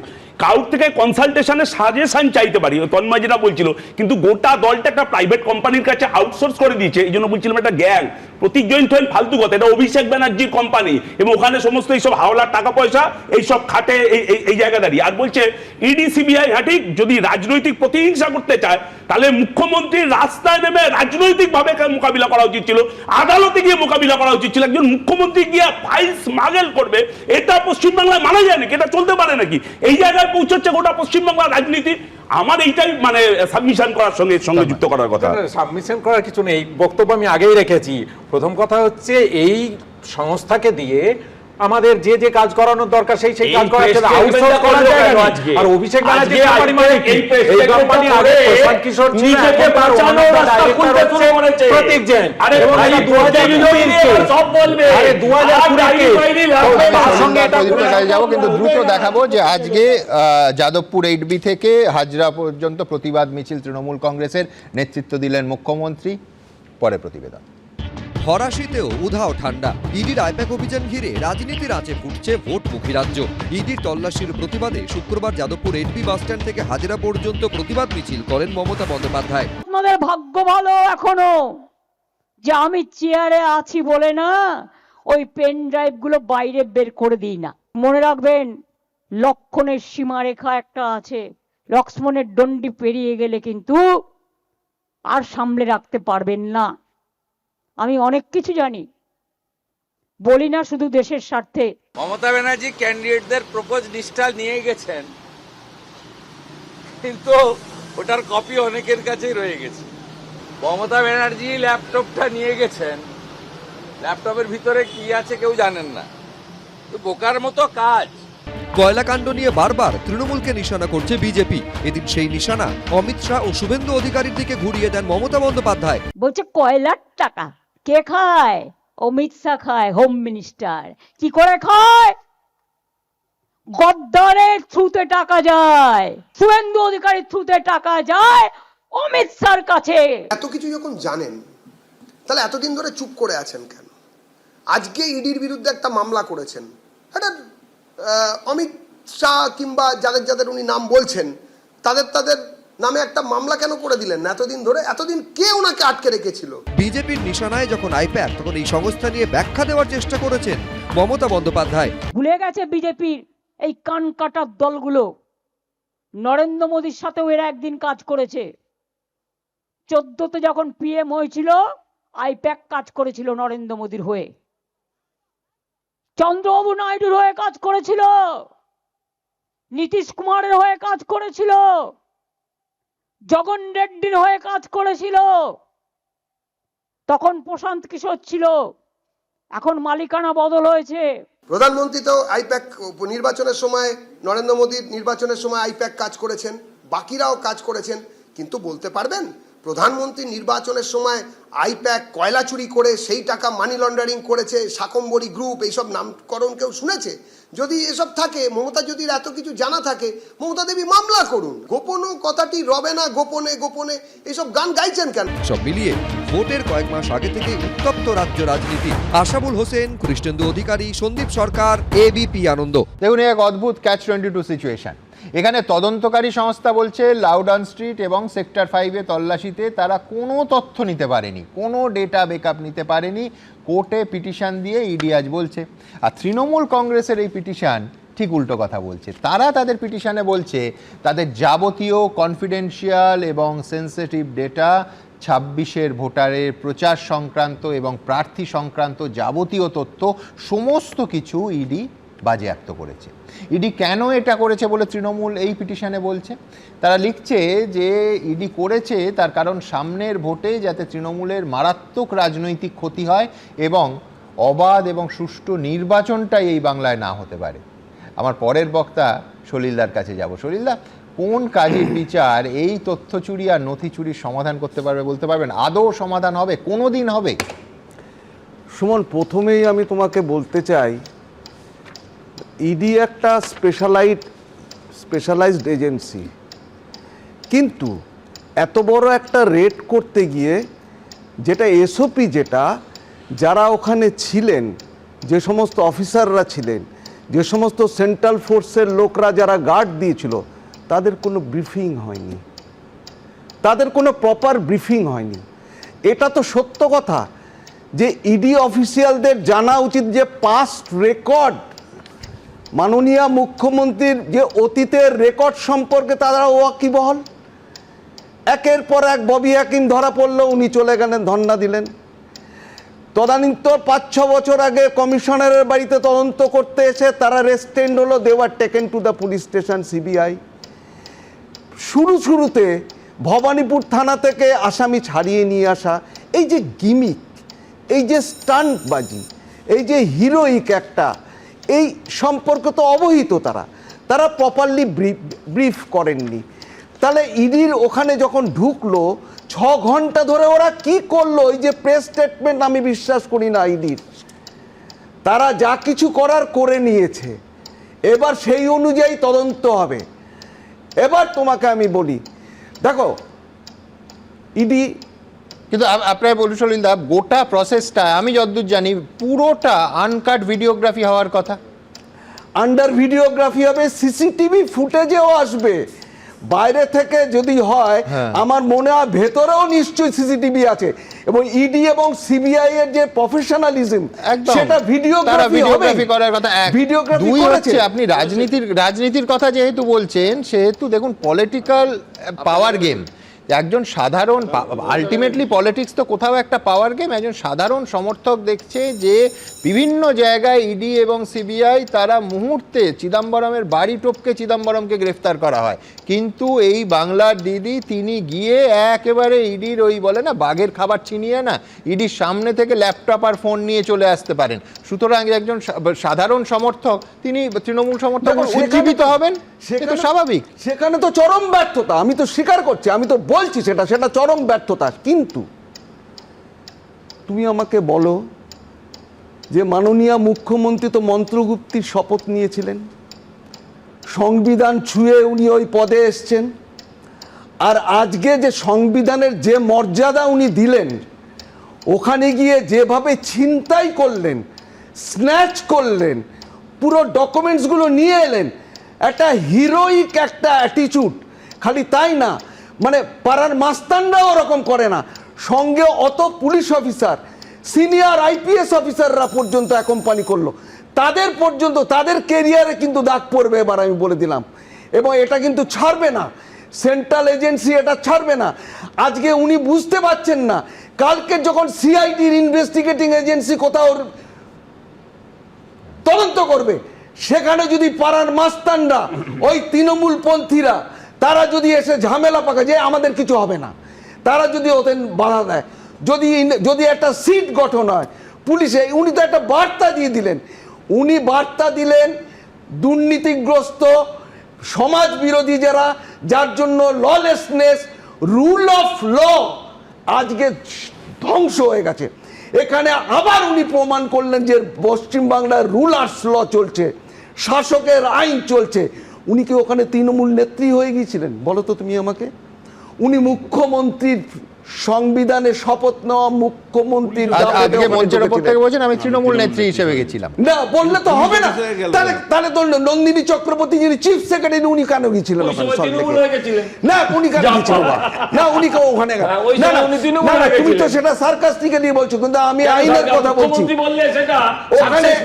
ওখানে যদি উনি 100টা সিকিউরিটি ফোর্সেস নিয়ে যেতেন, একজন আইপিএস অফিসার নিয়ে যেতেন ওনার গার্ড হিসেবে, ওনার প্রহরা হিসেবে, কিন্তু উনি ওখানে পুলিশ কমিশনার থেকে শুরু করে টপ মোস্ট সিনিয়র অফিসারদের নিয়ে গেছেন এবং চিফ সেক্রেটারিকে ওখানে পাঠিয়েছেন দেখার জন্য। সুতরাং উনি নিজের মর্যাদা নিজে শেষ করেছেন। উনি হয়তো দেখো, উনি রাজনীতির আঙ্গিকে হয়তো 3-4 পা বেশি এগিয়ে যেতে পারবেন, কিন্তু উনি ধ্বংস করছেন প্রশাসনটাকে, উনি ধ্বংস করছেন সংবিধানকে। উনি সংবিধানের কবর খুঁড়েছে গতকাল ওখানে। আজকে সংবিধান বলো, কনস্টিটিউশন বলো, তার নেই পশ্চিমবাংলায়, এটা নেই। আমি বিক্রমকে আবার বলছি, আজকে আদালতের ব্যাপারে আমি মর্যাদা দিয়ে সম্মান রেখে আমি কথা বলছি। দেখো আজকে জাস্টিস শুভ্রা ঘোষ যখন ওখানে ওরকম ঘটনা ঘটছিল, উনি আধ ঘন্টার জন্য রুমে যেতেন, পুলিশ অফিসার ইনচার্জকে ডেকে বলতেন এদের সবাইকে বার করে দিন, আপনি প্যাসিফাই করে বলুন, আপনার সিনিয়র অফিসারদের ডাকুন, আমি মামলা আজকেই শুনবো।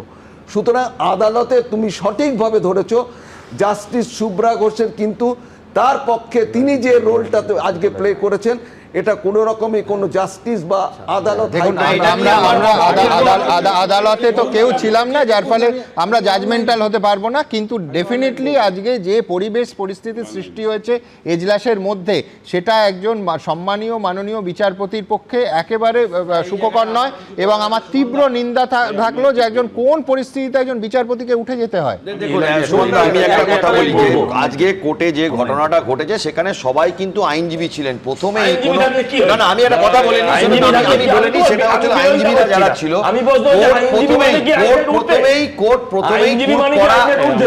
প্রথমে যদি মনে করতো কোর্ট করতে পারে, প্রথমেই কোর্ট একটা হয়তো কড়া পদক্ষেপ আইনজীবীদের মধ্যে, আজকে ধরুন আজকে এখানে একটা ঘটনা ঘটলো, উনি যে কথাটা বললেন, ধরুন আজকে ওনার অফিসে একটা নিজেদের মধ্যে একটা ঝামেলা, প্রথমেই কি উনি ডাইরেকশন দিয়ে দেবেন যে এদেরকে মেরে বার করে দাও? এটা হয় না, ঠিক এটা হয় না, এটা ঘটনা, এটা পেটি কেস দিয়ে লড়াই নয়, এটা পেটি কেসের লড়াই নয়, এটা যত বড় কেসের লড়াই বিরুদ্ধে চুরির অভিযোগ। এবারে যদি দ্বিতীয় দিন বিরুদ্ধে ইডির কাছ থেকে চুরির অভিযোগ, দ্বিতীয় দিন যদি হয় তখন এটা আপনি তো 14 দিন, আপনি 5 দিন সময় দিয়ে দিলেন, 5 দিন সময় দিয়ে দিলেন, চলবে বিক্রম তোমার স্বীকার করতে হবে যদি ওটা ইডির কাছে আদালতে তাহলে এটা নিয়ে প্রথম দিনই সবাইকে মেরে বার করে দাও,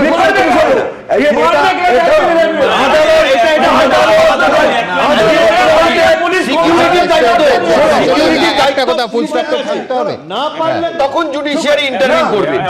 সিকিউরিটি দায়িত্ব আমি একটা কথা বলি, সিকিউরিটি দায়িত্ব, সিকিউরিটি এই ঘটনা কলকাতা হাইকোর্টে আমার পরের বক্তব্য কুলদীপ সেঙ্গার বা আরাবল্লী আদালতি রায় দিচ্ছে, আমি সেই নিয়ে যাচ্ছি না, কিন্তু এই হাইকোর্টের রাজ্যে আমি কি জানি না অসহায়তা বলবো কিনা আমি, কিন্তু আমাদের রাজ্যে প্রধান বিচারপতির বাড়ির সামনে পোস্টার মেরে দেওয়া হয়েছিল, একজনও পর্যন্ত অ্যারেস্ট হয়নি হাইকোর্টে, তার থেকে এই সাহস পায় দাঁড়িয়ে আছে, দাঁড়িয়ে প্রধান বিচারপতি না সেটা বিচারপতি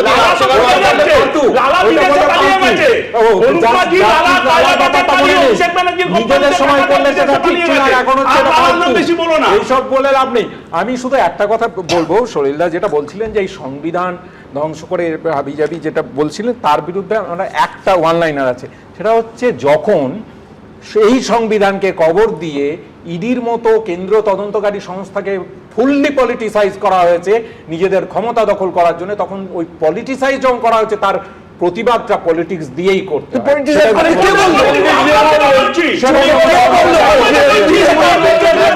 দেখুন আমার পরের বক্তার কাছে যাওয়া, বেশ বেশ সলিল, ফাইন ফাইন ফাইন।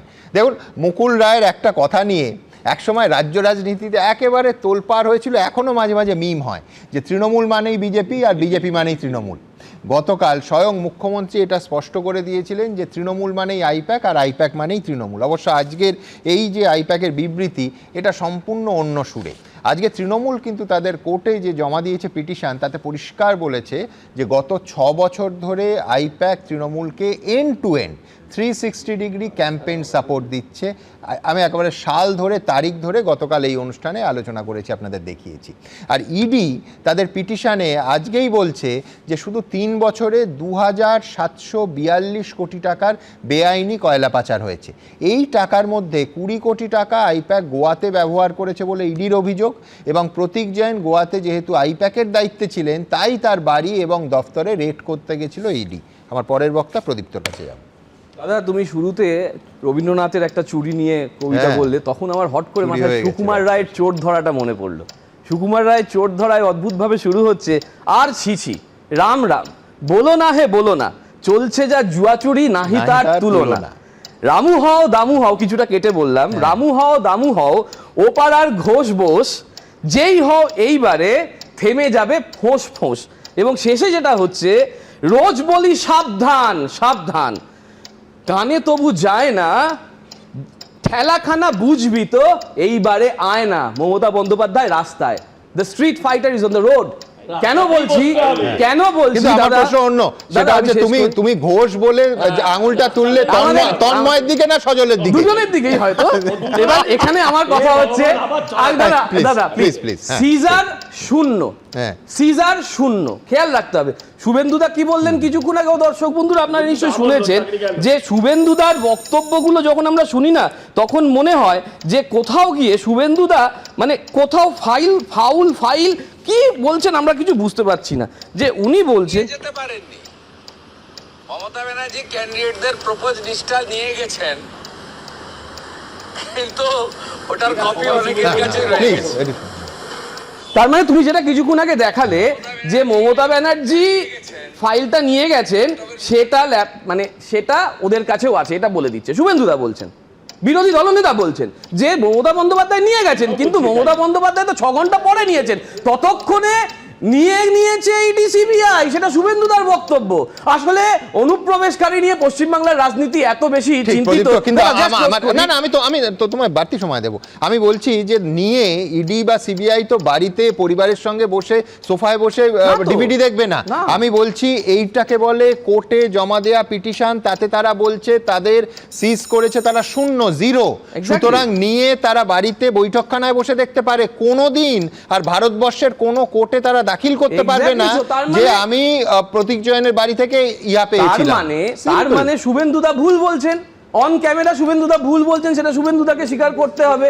তার মানে আমি যেটা বলছি, ইডি অ্যাকচুয়ালি অনুপ্রবেশকারীরা চুরি চুরি ঢোকে, আর চোরেরা চুপচাপ কথা, মিথ্যে কথা বলে আমি চুরি করিনি। আর যাদের দাবিদার থাকে, এন্টাইটেলমেন্ট থাকে, তারা বলে আমার তথ্য আমি নিয়েছি, বেশ করেছি আমার তথ্য আমি নিয়েছি। দাদা 10 জায়গায় তথ্য তালাশ হয়েছে, 2020 সাল থেকে তথ্য তালাশ চলছে, একটা চার্জশিট 2021 সালে পড়ে গেছে, 50 জনের ওপর গ্রেপ্তার হয়েছে। তার উপরে আমরা কি দেখতে পাচ্ছি, হঠাৎ করে 2026 সাল, 20 সালের পরে 5 বছর পেরিয়ে গেল, 26 সালে নতুন তথ্য তালাশ শুরু হলো, সেইখানে বলছে 6 ঘন্টা হয়ে যাচ্ছে আমি কোনো তথ্য পাইনি। এ কি মগের মুল্লুক নাকি? এ কি ইডি নাকি? কে, কারা, কোথা থেকে এসছে?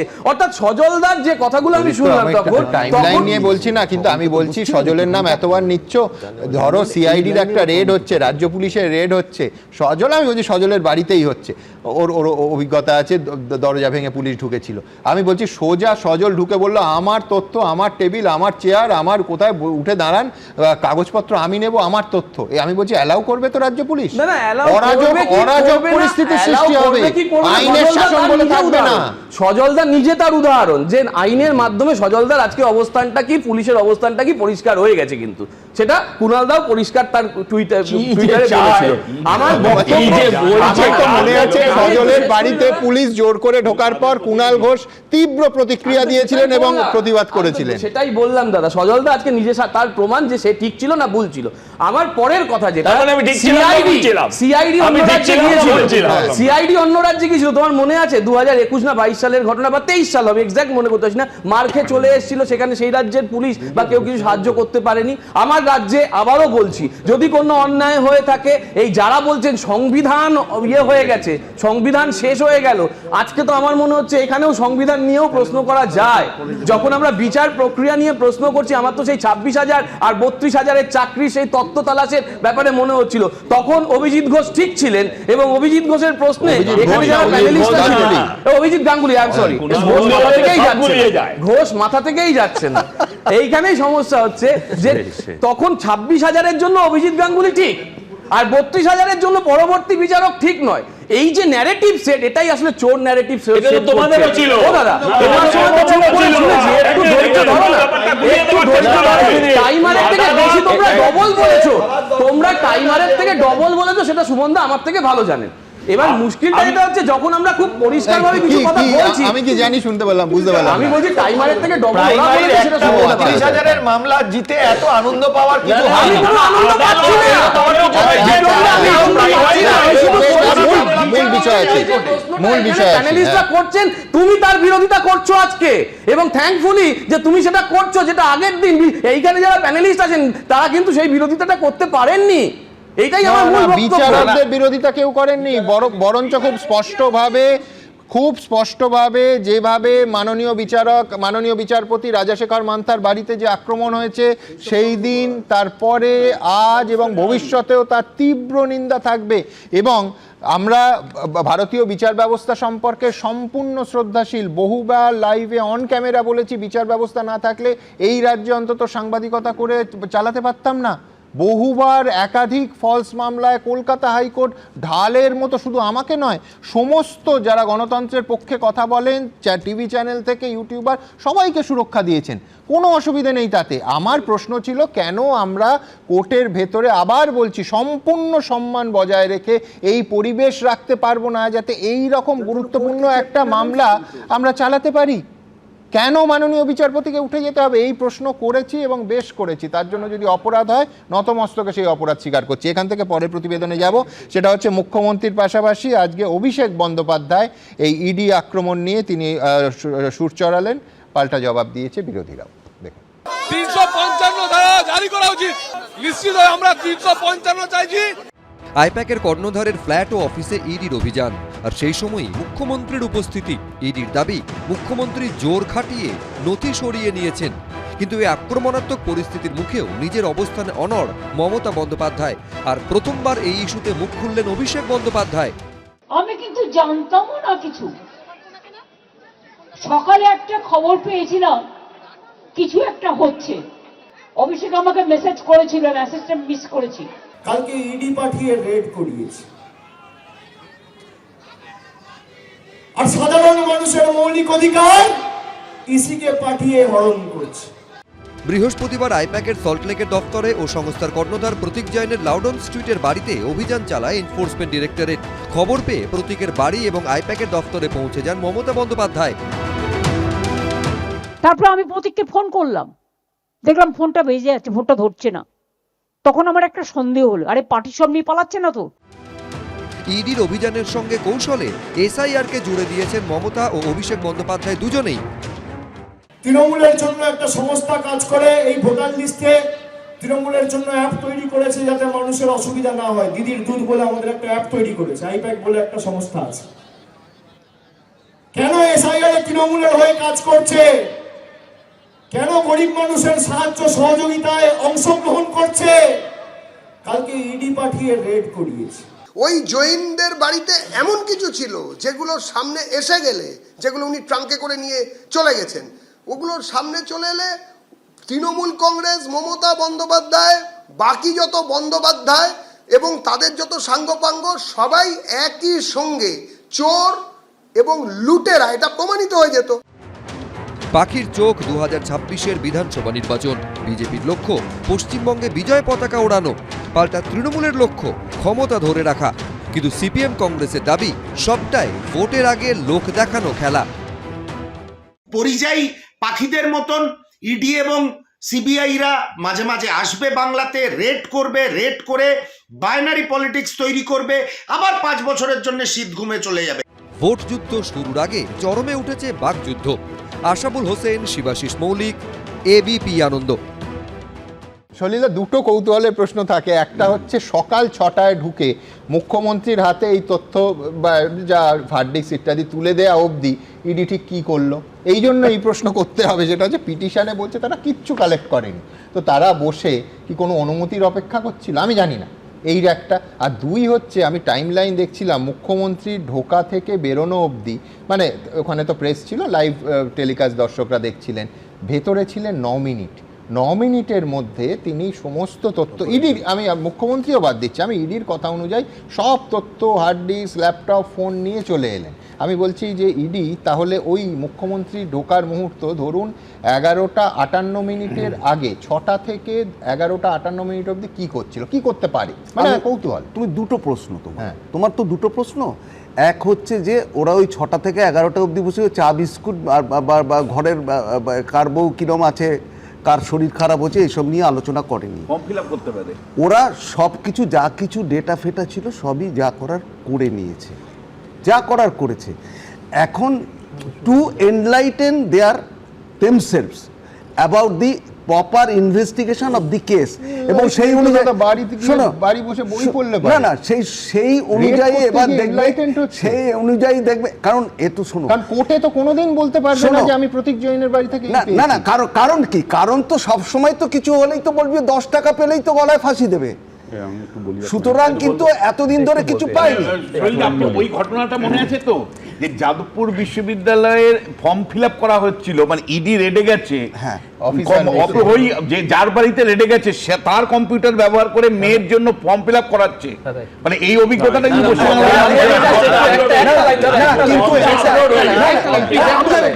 বলিনি।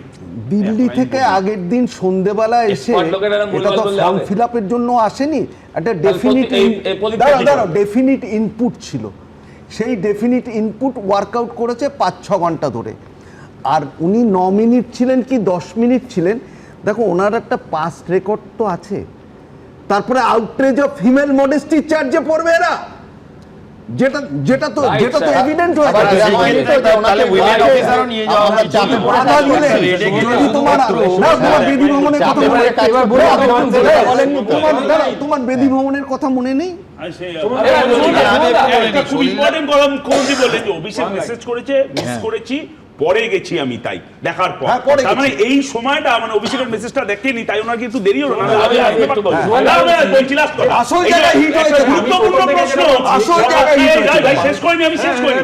এডি সকাল থেকে 11টা অবধি কি শেষ করবে, করলো সেটা তুমি নিয়ে শেষ প্রশ্ন করবে, হচ্ছে। আর বাংলা থাকলো কি রে ভাই? এবার প্রশ্ন করছে আমার কথা হলো যে, তাহলে কি এই যে এসআইআর যে বিজেপির বুমেরাং হলো, কার্যত আচলা বাস খেলো, সেইটা থেকে মুখ ঘোরাতে কি ইডিকে দিয়ে আবার নতুন হইচই তৈরি করানো?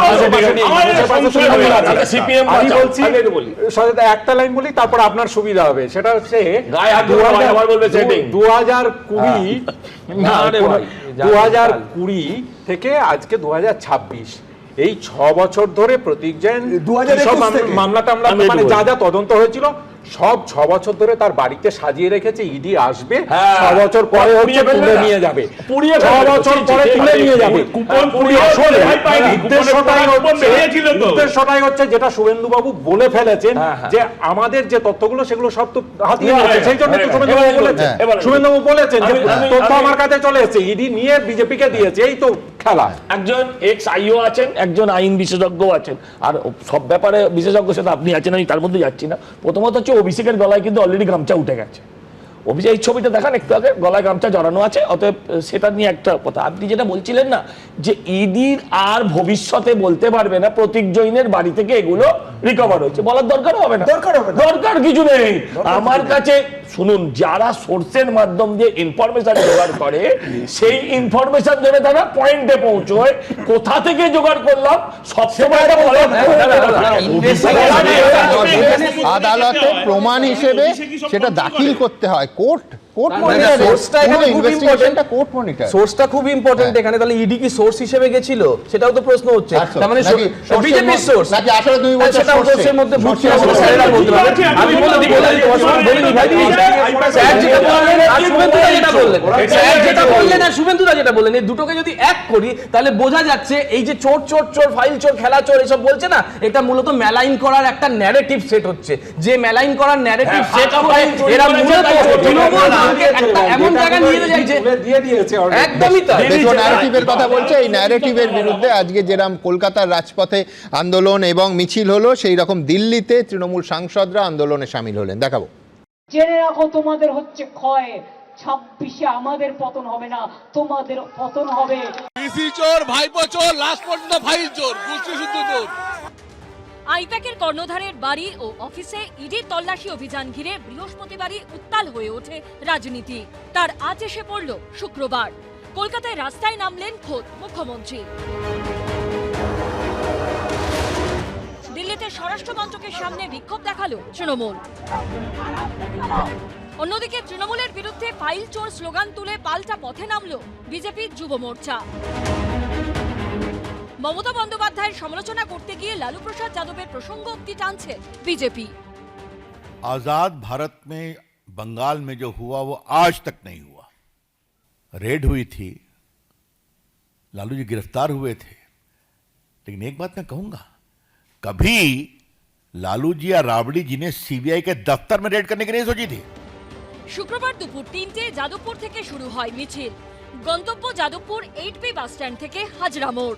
মন্ত্রী ফিরহাদ হাকিম, অরূপ বিশ্বাস, সুজিত বসু থেকে শুরু করে দেব, সোহম সহ টালিগঞ্জের এক ঝাঁক তারকাদের পাশে নিয়ে 7 কিলোমিটার পথের এই মিছিলে নেতৃত্ব দেন মমতা বন্দ্যোপাধ্যায়।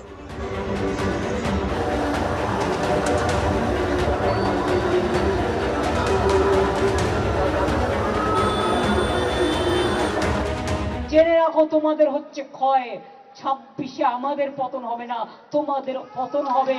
তোমাদের অধঃপতন শুরু হয়ে গেছে।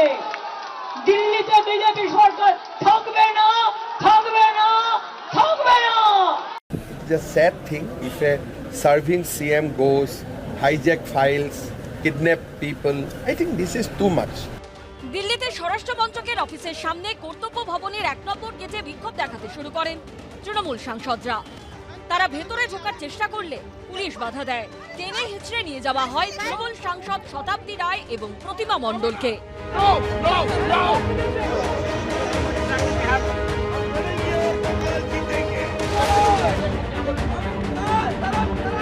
আমরা শান্তিপূর্ণভাবে গৃহমন্ত্রকের বাইরে, অমিত শাহর অফিসের বাইরে আমরা প্রোটেস্ট করছিলাম, কিন্তু সেখানে পুলিশ এসে আমাদের টেনে হিচড়ে চ্যাংদোলা করে আবার পার্লামেন্ট স্ট্রিট পুলিশ স্টেশনের সামনে এনে নিয়েছে।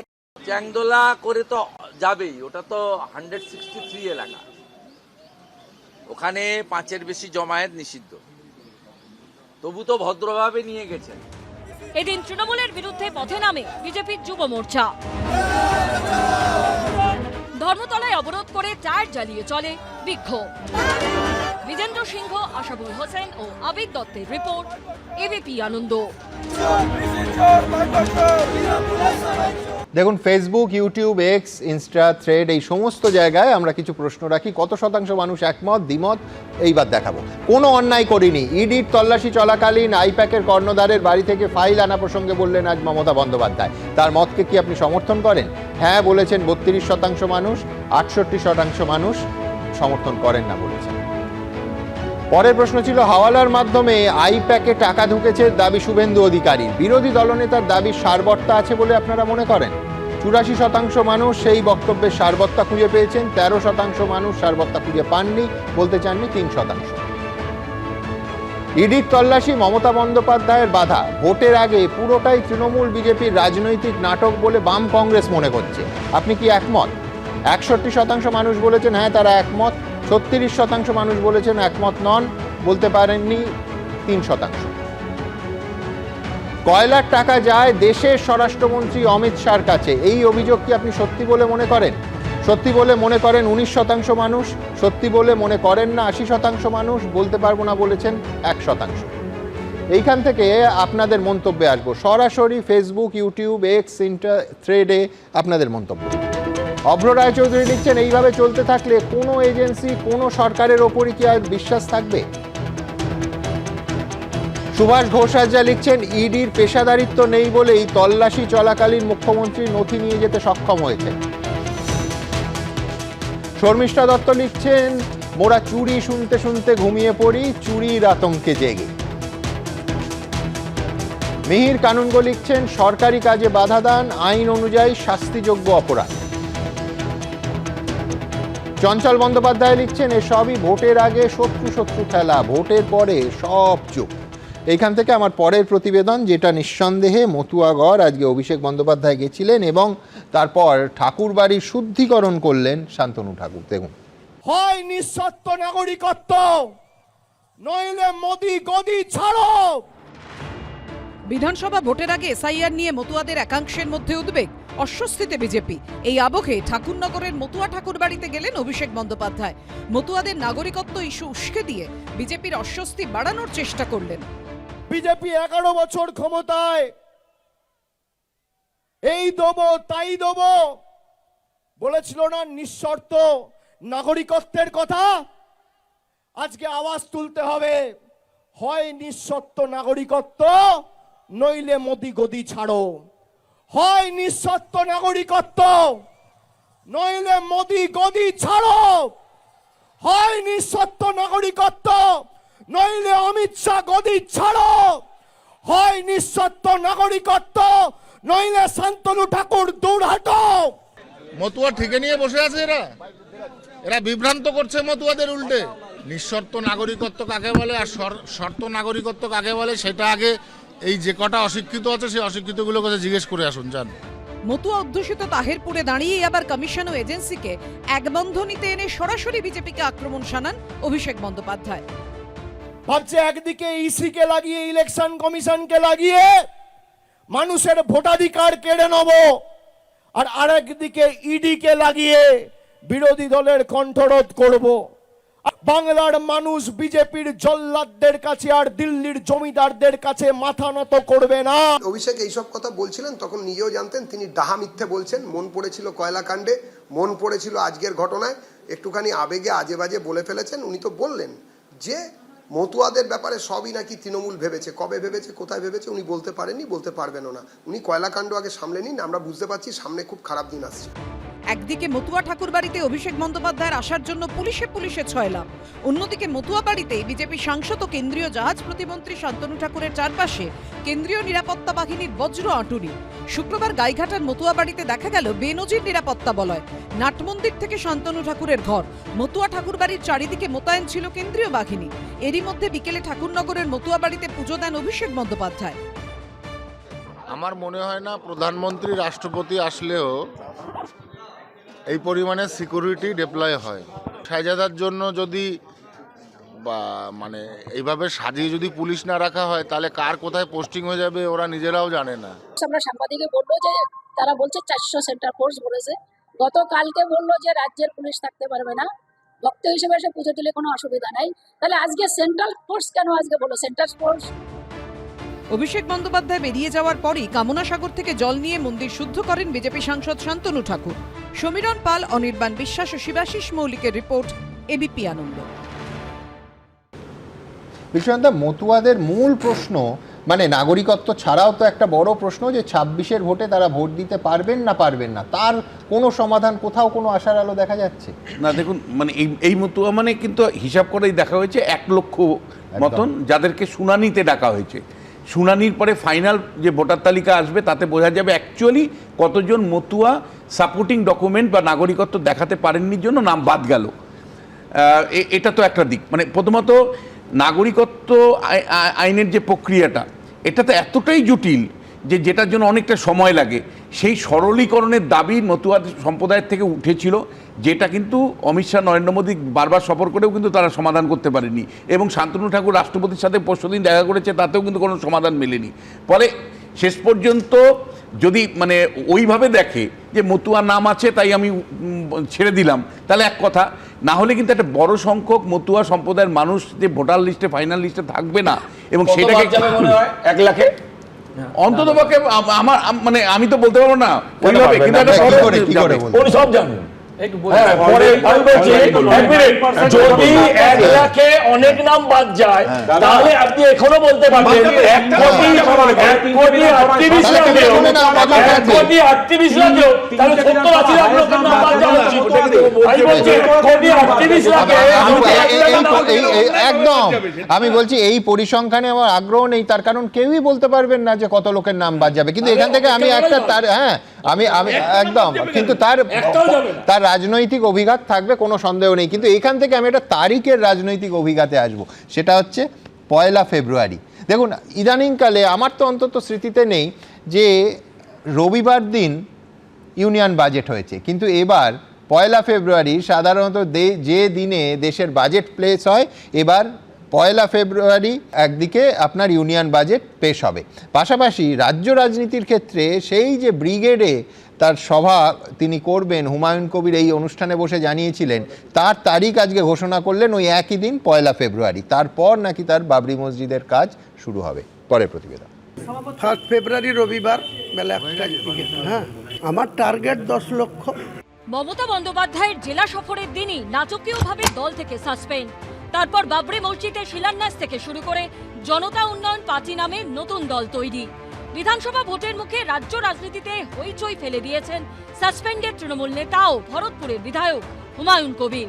আর এবার তিনি ব্রিগেডের পথে পা বাড়ালেন। রাজ্যে কয়েক মাসের মধ্যেই বিধানসভা ভোট। তার আগে 1 ফেব্রুয়ারি ব্রিগেড সমাবেশের ডাক দিয়েছেন হুমায়ুন কবির। কিন্তু তিনি বিধানসভা ভোটে কার সঙ্গে যাবেন, কার সঙ্গে জোট বাঁধবেন, একটি দলের সঙ্গে নাকি একাধিক দলের সঙ্গে, এই নিয়ে জল্পনার মধ্যেই শুক্রবার হুগলির ফুরফুরা শরীফে ভাঙড়ের আইএসএফ বিধায়ক নওশাদ সিদ্দিকীর বাড়িতে যান হুমায়ুন কবির। যে কেউ আমাকে ডাকলে আমি তাদের কাছে যাব, আমি ডাকলে তারা যদি আসে আমার কোনো বিজেপিকে ক্ষমতা না আসতে দেওয়ার জন্য আমার দল, আর এই দুর্নীতিগ্রস্তদের পরাস্ত করার জন্য আমার দল। কদিন আগে তো কংগ্রেসের সঙ্গে কথা হলো কি, এখনই বলবো না, সময় কথা বলবে। এদিন হুমায়ুন কবির যখন যান সেই সময় বাড়িতে ছিলেন না নওশাদ সিদ্দিকী। অফিসিয়ালি কমিউনিকেশন করাটা জরুরি। এখনো পর্যন্ত কোনো অফিসিয়ালি কমিউনিকেশন আমাদের সাথে হয়ে ওঠেনি। একটা গঠনতন্ত্র আছে, একটা কমিটি আছে, সেই কমিটির কাছে তখনই প্রস্তাব রাখা যাবে বা আলোচনার টেবিল তৈরি হবে তখন, যখন একটা অফিসিয়ালি কমিউনিকেশন হবে। আমার জানা নেই ওনাদের অফিসিয়ালি কোনটা আনঅফিসিয়ালি কোনটা। যদি কারো মনে হয় যে তিনি একা লড়ে পারবেন, লড়তে পারেন। কাউকে চিঠি দেওয়ার মতো অত দুর্বল জায়গায় হুমায়ুন কবির নেই। বাম কংগ্রেস এখনো হুমায়ুন কবিরের সঙ্গে জোট বাঁধার কোনো ইঙ্গিত দেয়নি। তাই বারবার প্রশ্ন একটাই, শেষ অবধি হুমায়ুনের সঙ্গে কে যাবেন ভোটের ময়দানে? সেনাবাহিনীর হাতে ব্রিগেড করে দেবে আর ওই চিড়িয়াখানা ভিক্টোরিয়া এইসব দেখাতে নিয়ে যাবো বলে কিছু লোককে আনবে। হ্যাঁ, চিড়িয়াখানায় ওই নানা রকম সব পশু পাখি ওই সব দেখাতে লোক নিয়ে আসবে। আর কিছু এদিক ওদিক অ্যান্টি তৃণমূল লোকজনকে ও বিভিন্ন ভাবে তাদের 2-4 জনকে পাঠাবে। তো কি এসে গেল? তো সিপিএম ও তো ব্রিগেড করেছে, অমুক করেছে, তো যারা যায় তারা কি সিপিএম কে ভোট দিয়েছে? সিপিএম তো শূন্য। এমনভাবেই করেছে যাতে পারমিশন কোনো কিছুই না হয়, বলবে আমরা চেয়েছিলাম তো আমরা করতে পারিনি। 2 তারিখ থেকে মাধ্যমিকের পরীক্ষা। মুসলিমদের একটা ঐক্যবদ্ধ সংগঠন কিছু করবার কথা ভাবছে। এগুলো সব পিছনে অনেক খেলা আছে, অনেক নাটক আছে। স্বাধীনতার আগে পশ্চিমবাংলায় মানে বাংলায় মুসলিম লীগ শক্তিশালী ছিল এবং হিন্দু মহাসভাও বেশ শক্তিশালী ছিল। স্বাধীনতার পর পশ্চিমবাংলায় মুসলিম লীগের এমএলএ ছিল, এমপি ছিল, হিন্দু মহাসভার এমএলএ ছিল, এমপি ছিল, কিন্তু পশ্চিমবাংলার মানুষ ধর্মভিত্তিক এই রাজনীতিকে পছন্দ করেনি। ব্রিগেড সমাবেশ 1 ফেব্রুয়ারি, আর ঠিক তার 9 দিন পরই শুরু হতে চলেছে মসজিদ নির্মাণের কাজ। সোমনাথ মিত্র, সুকান্ত মুখোপাধ্যায় ও শিবাশিস মৌলিকের রিপোর্ট, এবিপি আনন্দ। দেখুন, এই ইডি বনাম দিদির সংঘাতে শাসক বিরোধীর পরপর বাক্য বিস্ফোরণে যখন রাজনীতি একেবারে স্টুডিওর মতোই থরথর করে কাঁপছে, তখন সরাসরি বিস্ফোরণের হুমকি এলো রাজভবনে। এখন তো আবার লোকভবন বলতে হবে। গতকাল গভীর রাতে পাঠানো একটি ইমেলে লেখা হয়েছে, উইল ব্লাস্ট দ্য গভর্নর। ঘটনার পরই আরও আঁটোসাঁটো করা হয়েছে সিবি আনন্দ বোসের নিরাপত্তা, জানানো হয়েছে কেন্দ্রীয় স্বরাষ্ট্র মন্ত্রককেও। তবে রাজ্যপাল আজ সকালেই পায়ে হেঁটে বেরিয়ে পড়েন রাস্তায়। দেখুন, উইল ব্লাস্ট দ্য গভর্নর। বৃহস্পতিবার রাতে এরকমই হুমকির মেল পেলেন রাজ্যপাল সিভি আনন্দ বোস। লোকভবনের তরফে দাবি করা হয়েছে, বৃহস্পতিবার রাত 12:54 রাজ্যপালকে হুমকি মেল পাঠানো হয়। সূত্রের দাবি, তাতে ইংরেজিতে লেখা ছিল উইল ব্লাস্ট দ্য গভর্নর, অর্থাৎ রাজ্যপালকে বিস্ফোরণে উড়িয়ে দেওয়া হবে। এই মেল পাওয়ার পরই আরও আঁটোসাঁটো করা হয় সিভি আনন্দ বোসের নিরাপত্তা। কিন্তু কলকাতায় তিনি যে পুরোপুরি নিরাপদ তা প্রমাণ করতে এদিনই শহরের রাস্তায় বেরিয়ে পড়েন রাজ্যপাল। চলে যান ডেকার্স লেনে, চকোলেট উপহার দেন ব্যবসায়ীদের। I am in the street, I am with the people. People can protect me, and the protection given by the people is much more than the protection that can be given by anybody else. I am very happy to come here, be with the people. বর্তমানে রাজ্যপাল Z+ ক্যাটাগরির নিরাপত্তা পান। লোকভবন সূত্রে দাবি, হুমকি mail পাওয়ার পর তা স্বরাষ্ট্রমন্ত্রককে জানানো হয়েছে। গভীর রাতে রাজ্যপালের নিরাপত্তার দায়িত্বে থাকা শীর্ষ আধিকারিকদের নিয়ে একটি জরুরি বৈঠকও হয়। রাজ্যপাল যদি কোনো এরকম হুমকি পেয়ে থাকেন, অবশ্যই সেটা কনসার্ন জায়গাকে জানিয়ে দিন যে এই নাম্বার থেকেই পেয়েছি। সেটা তারপরে যা যা হওয়ার সাইবার সেল বা যারা দেখেন বা যে কনসার্ন যে সংশ্লিষ্ট কর্তৃপক্ষ যারা আছেন তারা এটা বের করে নেবেন। রাজ্যপাল কিংবা মুখ্যমন্ত্রী কিংবা অন্য কেউ নন, যে কোনো সাধারণ মানুষ, পশ্চিমবঙ্গের সাধারণ প্রান্তিক নাগরিক যদি কোথাও আক্রান্ত হন, তার পুরো দায়িত্ব এই রাজ্যের স্বরাষ্ট্র দপ্তর এবং এই রাজ্যের মুখ্যমন্ত্রীর উপরে বর্তায়, এবং সেই দায় থেকে তৃণমূল কংগ্রেস কোনো রকমভাবে দায়িত্ব এড়াতে পারবে না। কারণ এই মুহূর্তে এই রাজ্যে তৃণমূল কংগ্রেস, দুষ্কৃতী, প্রশাসনের একাংশ মিলেমিশে একাকার। রাজ্যপালকে হুমকি মেলের ঘটনায় একজনকে আটক করেছে পুলিশ। সুব্রত দত্ত রায় নামে 68 বছরের এক প্রৌঢ়কে আটক করেছে হেয়ার স্ট্রিট থানা। রুমা পাল, ঐশী মুখোপাধ্যায় ও সুকান্ত মুখোপাধ্যায়, এবিপি আনন্দ।